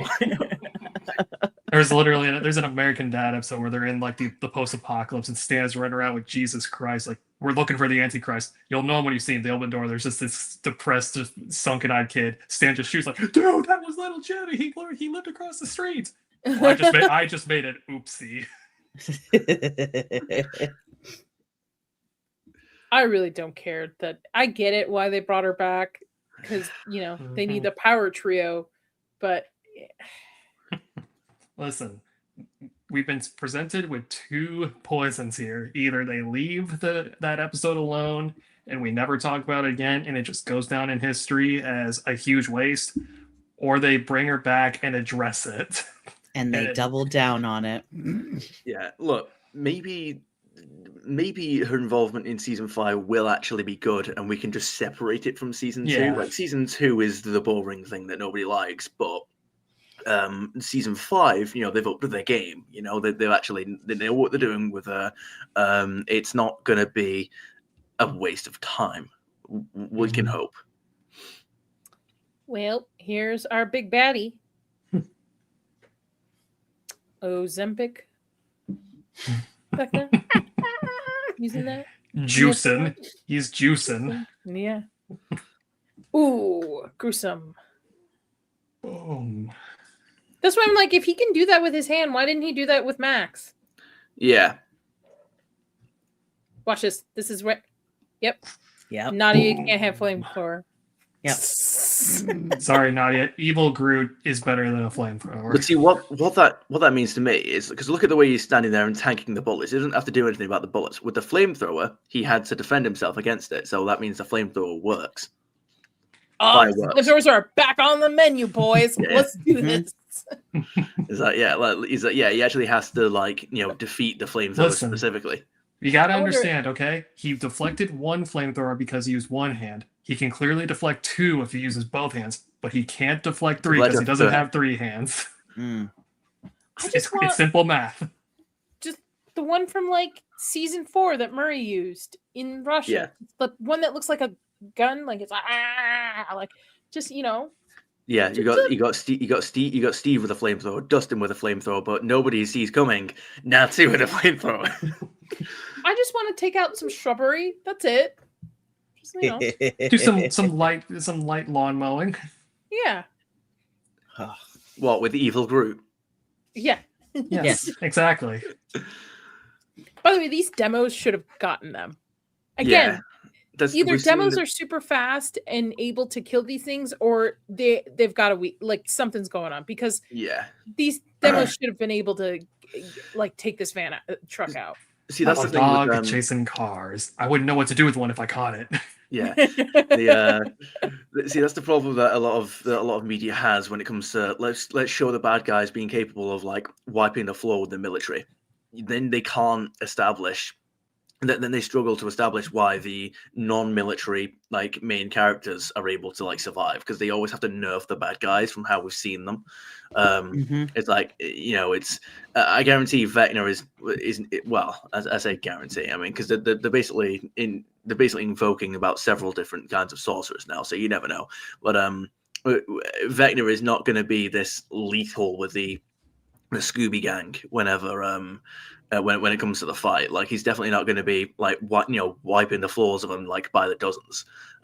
He's going to be like taking his time, like with Joyce, for example. He's just wiped out this entire military camp. He could kill her with that little like range tentacle move he does, but he's not. He's just going to like force flicker away, and you're like, obviously, because she's a main character. See, you're not allowed to hurt. No, there's actual more reason to. In my opinion, if we were to bring up the play, there's a reason why he doesn't kill Joyce. It's not really a big spoiler. Joyce was the only nice person to him while in school. So like, all right. Mm-hmm.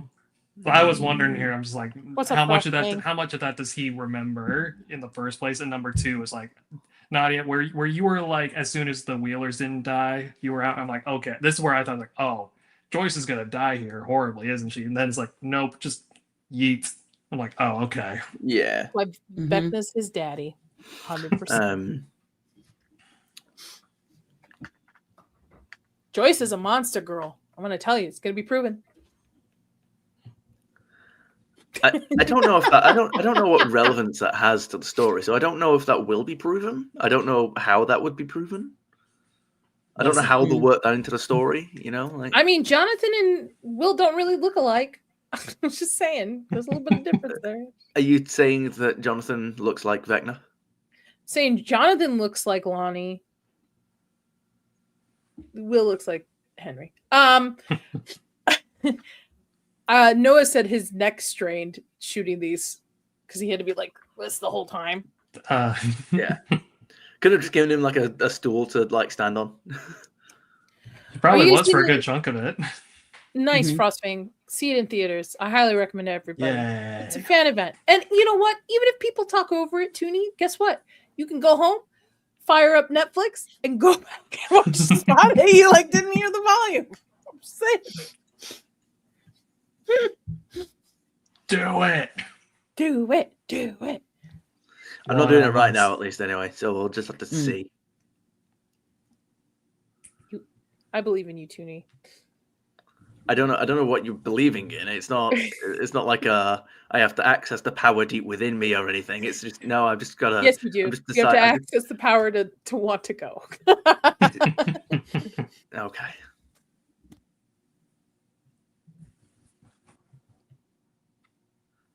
So this is Voldemort and Harry right now. Pretty much. And you broke so easily. That's a pretty good Vecna. Well, it wasn't. Well, I mean, it was a better impression. Yeah. I wouldn't say it's a very good Vecna voice, but it's just sort of like my typical deep villain voice. Yeah, but the thing is, we can work that. We put some reverb and some distortion on it. We have a Vecna replicant. Fair enough. I was just gonna say, I can't believe that is Jamie's voice. That is yeah, amazing. They can't help you, Max. There's a little too much Sean Connery in there. It's funny because I don't know what Sean Connery sounds like. I will have heard him. I will have seen him and heard him. It's just I can't picture the. I can't picture him right it's now. It's been nice knowing you, but yeah, Toonie, Toonie, we're gonna give you one chance to redeem yourself here. You got one shot, depending on your answer. He's in James Bond. I know that. That's not the question. I think we need. You're not helping your case here right now. You're making this worse. That's okay. Have you never seen Raider? No. Have you? Okay. Toonie, go ahead. Have you not seen Indiana Jones and the Last Crusade? The Last Crusade, is that which one is that? Is that the one where is his dad? With Sean Connery, yeah. Yeah. Nadia, I have seen kick this man. I mean, ages ago, but yes, I have seen it. That's Sean Connery. Okay. Yeah, I knew that I knew it. It's just not by name and like by face. But I don't picture the face by hearing the name. You know what? You know what? It's because you're British. Okay. British, Scottish. It's all the same. No, it's just because I haven't got out of my way to watch like all of his movies or anything, so I just haven't committed his face and name to memory. I just know that he's a popular name. Your accent. He's Scottish. I've got a Scottish mate, and trust me, we do not sound the same. To American ears, maybe. Right? Well, to British ears, apparently I sound American sometimes. Really? Interesting. Sometimes, apparently. drunk, getting pizza. Just got done with Niet. Love you. What's up, Blue? Based. All right, now Will is remembering his childhood and how he met the love of his life, Mike, and how he became friends. And he has to find the power within, just like his Dumbledore, Robin, told him. Rockin' Robin. Harry, it is not how you were alike. It is how you are different that sets you apart. Spot on. Spot on. It's the accent. Spot on. Will Byers, the boy who lived, come to die. Zombie boy. Zombie boy. This is pretty cute though. This little like. Mm-hmm. See, this is why we got a whole spiel about 9mm film. This right here, so they could do it in 9mm style. Yeah, I was gonna say it's like Mike and Will become friends because one of them just goes, "Hey, want to be friends?" And they go, "Yeah, sure." And I was like, "Shit, why didn't I try that in school?" Bro, Rachel and I were talking about yesterday. I'm like, why don't we just try it as an adult? Like, I've tried it. I've gone up to ladies at bookstores and be like, "You want to be friends?" Yeah, people talk to me in supermarkets all the time. Supermarkets for Rachel. Yeah, Rachel's gonna be writing a book like try. It's like no, she's gonna be like making a YouTube video. It'll be like here's like 10 easy steps to making friends. Like every time. Oh no, we're turning her into a YouTube help guru. Stop. So, who is stopping the Demogorgon? Who has paused it from taking out Mike? Oh shit! It's Will. Did you ever know that you're my hero? You're everything I could. Left hand. By the way, 3 Demogorgons. What if there were 4? I said this. I said left foot, right foot, left foot. Left foot. Still got a foot. All right. What if there were 1, 2, 3, 4, 6? You don't want the answer to that one. I did. Gonna say that. Good night. So long, everybody. And he ends up killing them the same way Vecna killed his victims in season 4. Crunch, crunch. Yep, pretty much. I mean, yeah, that would do the trick, supposedly. You should go back and watch the table read that they had for this moment with everyone. It's hilarious. I'll pull it up. Millie Bobby Brown's reaction is pretty damn funny. She's like, now you got to deal with the dope. He's like, it's your problem now, bitch. It's like, look, now you got to deal with being called Mary Sue. I'm free and clear. Not quite. Here we go. All right, I'll pull it. Okay. So he wipes away the blood, and that's it. That's the episode. Yay. I would say a pretty good like climax to the volume 1. Yeah. You know, even though there was telltale signs that it was coming, it's pretty good for what it was. So let me pull up the table read.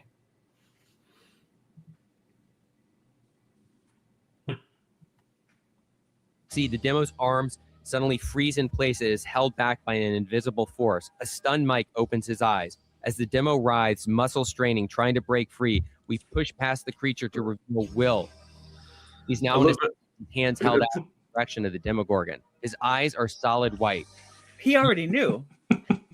They told. There it goes. Oh, yeah. Down in the tunnels, the demo lunges at Lucas, but Will calmly holds out his other hand, and this demo is frozen in place too. Maxie, Will, 2 hands out now slightly lowers his head, and Robin on the field watches in awe. She sees her demo become frozen too. Mike, Lucas, and Robin. She's like, are we reading the same thing? Monsters levitate 10 feet into the air. Will closes his eyes, and then he curls his hands into fists. Quick cuts as all 3 demos are violently killed by a powerful force. Their arms snap, their legs break, their necks twist, they crash to the ground. Dead. Will drops to his knees in the middle of the burning battlefield. Mike and Joyce look on, speechless. Will slowly unclenches his fist and peels open his eyes. His eyes are back to normal, only they now reveal a new sense of calm and strength. He is now in control. He is a sorcerer. As a trail of blood slips from his nose, we end volume 1. Yeah, I loved. Is it Sadie Sink or Sadie Sink? Sadie. Now Sadie, you get to deal with that bloody nose. Yeah, there we go.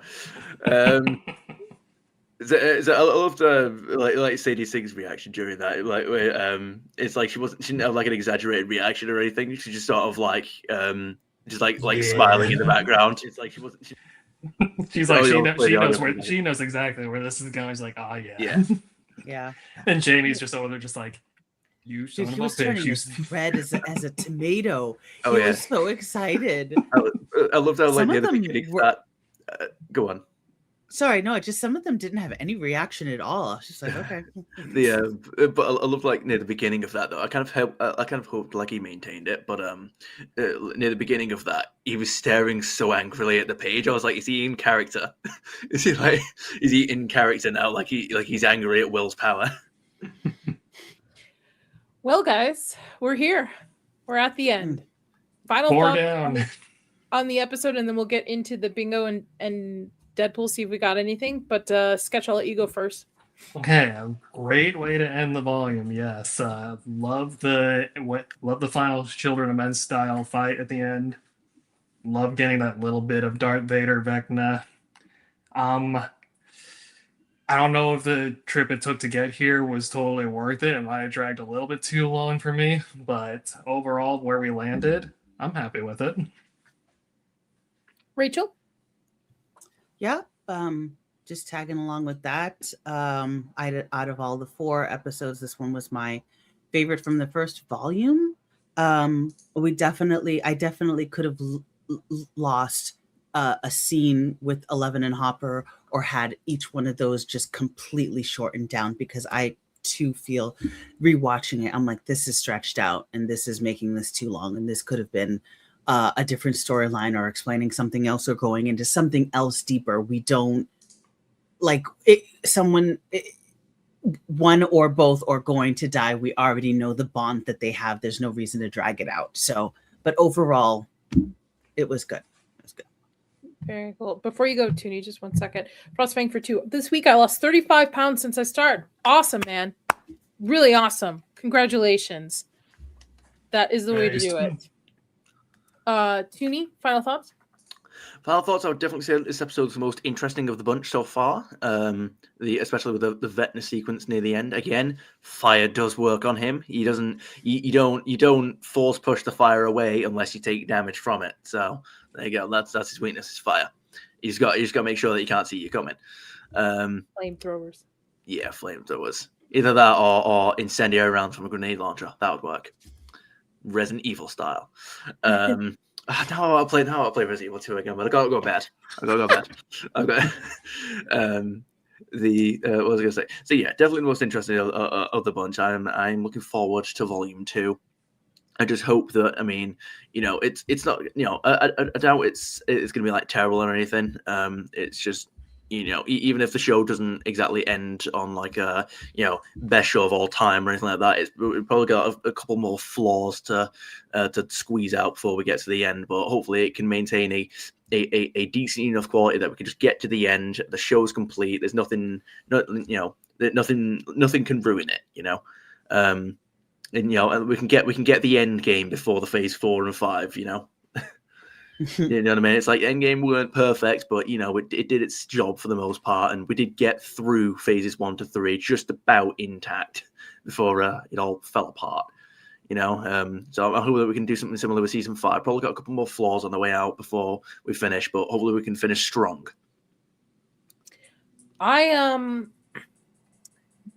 I think this is playing it safe. I did enjoy it. Don't get me wrong, and I agree with Rachel. There's certain points of it that are dragged out a little bit to my liking, but for what it is, where I don't think they're taking many risks. I mean, everybody kind of saw that Will was going to get powers at some point, right? I mean, it's kind of alluded to with his connection with the Mind Flayer throughout the season and stuff, and Vecna coming back. That's pretty cool. That was pretty cool towards the end. But yeah, I feel like this episode was very much like hurry up and wait till you get to the last 15 minutes. Like, hurry up and wait. Hurry up and wait. So I'm excited to see what Volume 2 will bring. I really don't have much theories other than somebody's got to die in Volume 2. And whether it's Steve, whether it's Hopper, whether it's Jonathan, somebody's got to go. Somebody's going to make an impact because the Duffer Brothers said one of the episodes, so heartbreaking, made them all cry while they were editing it. Have we? Which, by the way, they finished editing it like 2 weeks ago. Just I so want weird. 3 deaths. I want 3. I want 1, 2. I want 3 deaths. I almost did the fingers wrong, so I put them down. Is there any theories you guys have from seeing the trailer? Anything you think is going to happen? Have we seen Lucas in Volume 3? Do we know he's in it? He's in it. From what I remember with the actor, his ending is different than everybody else's, but that could be the fact that maybe he's with Max at the hospital, right? Like he could just be in a different area. But Well, that's what I mean. Like, is he gonna like sacrifice himself to protect Max somehow? Could be. Did we write something like that down on the Deadpool? I'll pull it up. Yeah, I was like, we should just do the Deadpool. I'm gonna close the poll. The poll was: did you guess right that Will would have powers? 67% said yes, 25% said no, and 8% said Vecna is his daddy.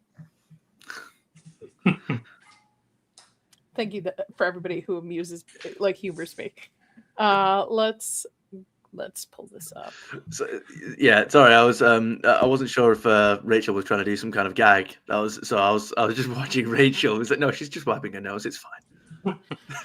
Now Rachel's got to deal with that bloody nose makeup. I know. I was on mute though, right? Because I'm always like, I pressed the mute button and then okay, you good. were muted, yeah. These are mostly Volume 3 and Volume 2 predictions.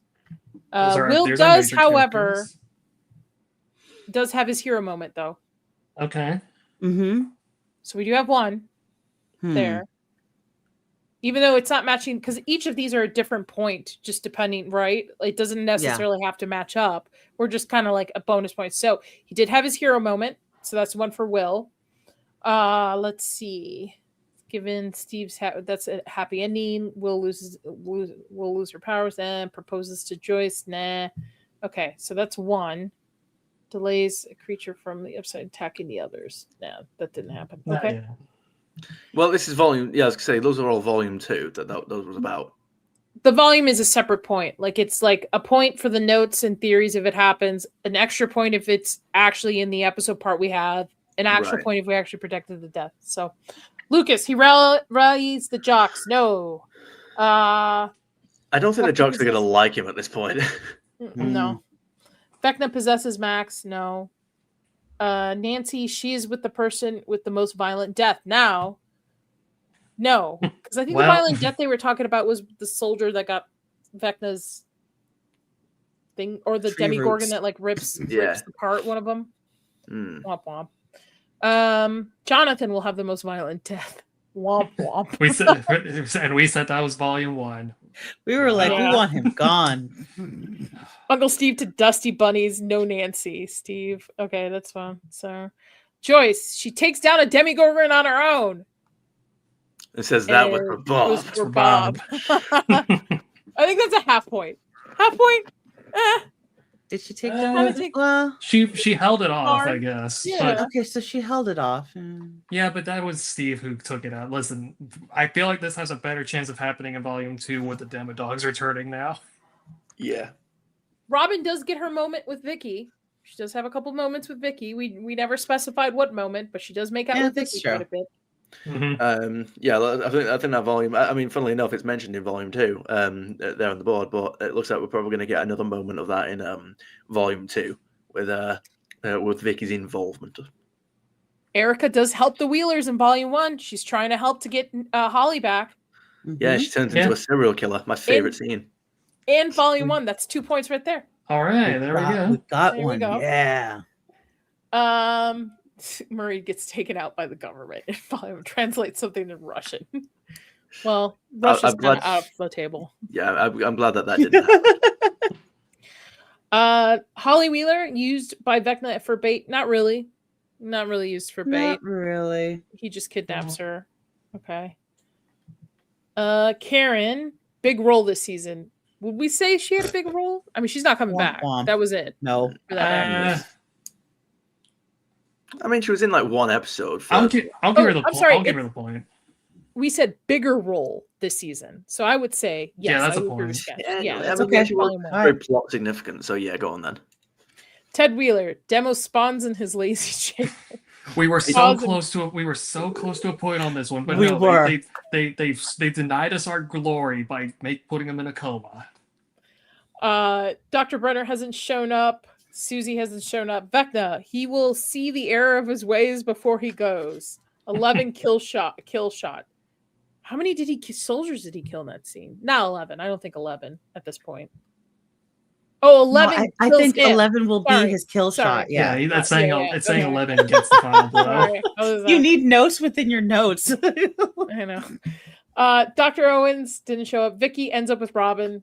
That's so not me messing up Nadia's name. What's up, Tabitha?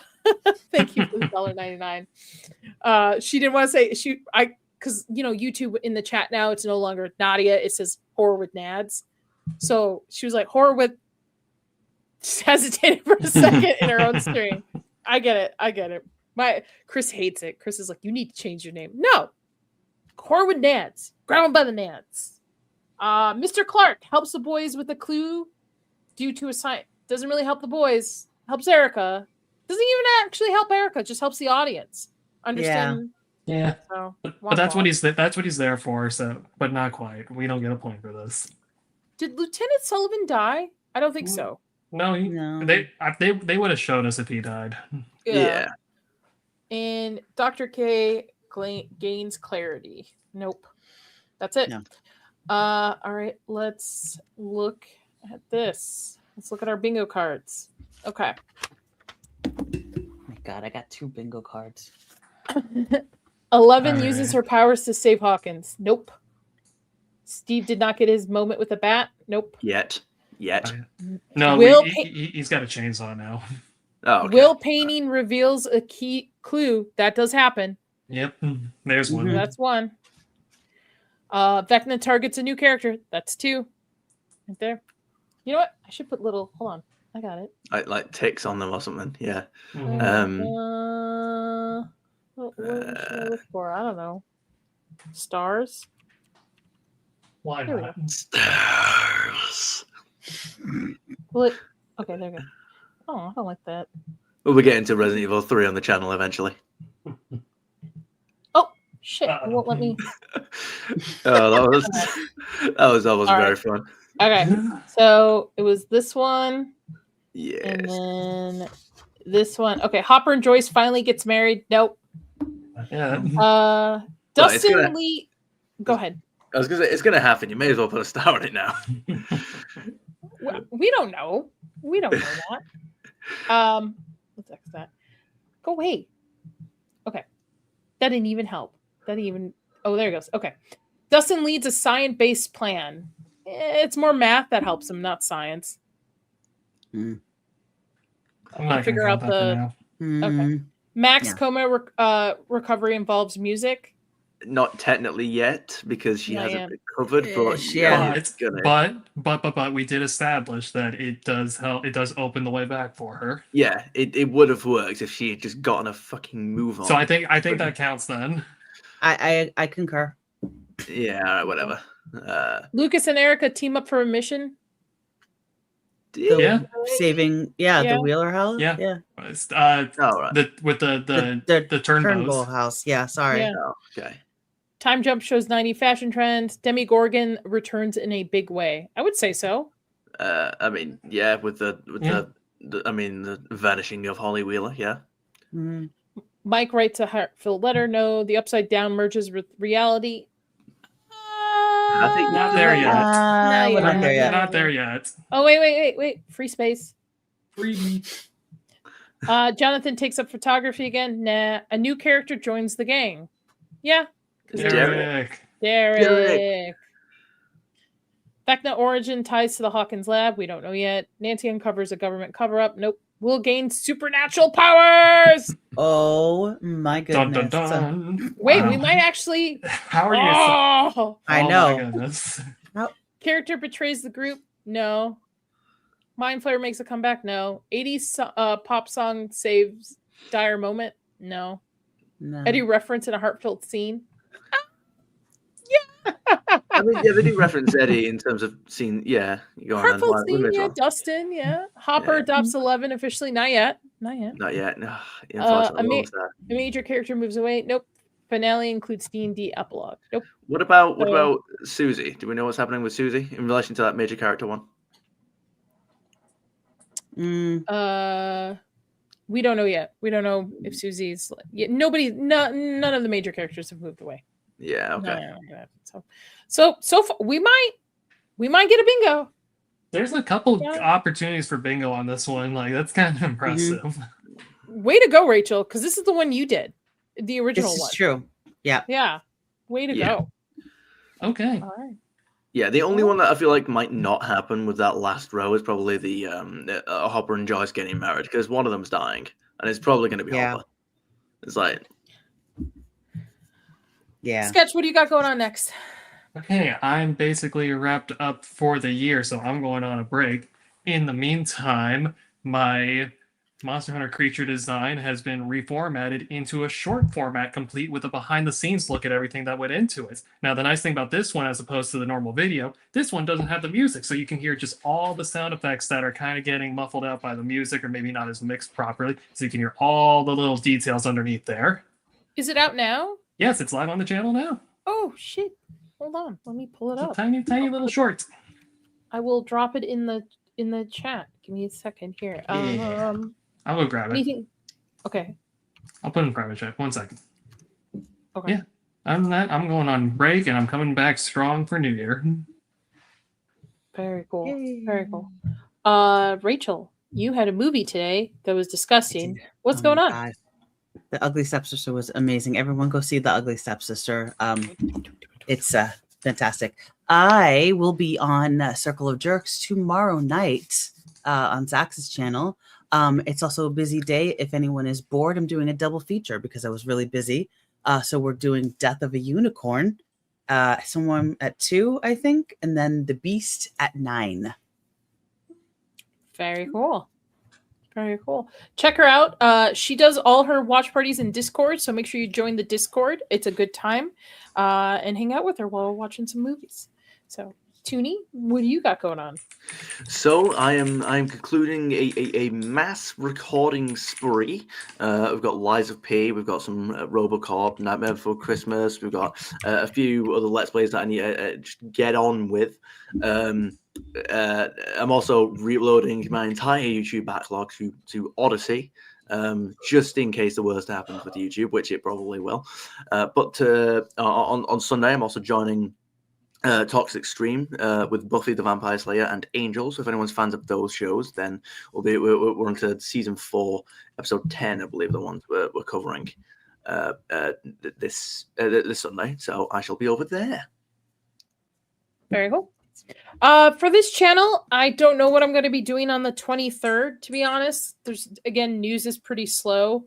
I know the 30th for Horror Tuesday, I'm going to have a panel. We're going to be talking about horror movies from 2025. We're going to be tiering listing them. So that will be happening on the 30th. But the 23rd, I don't know. I'm going to just hang out. We'll play it by ear. But we will be back here on the 26th to discuss Volume 2's first episode, Shock Jock. There is no watch party on Christmas.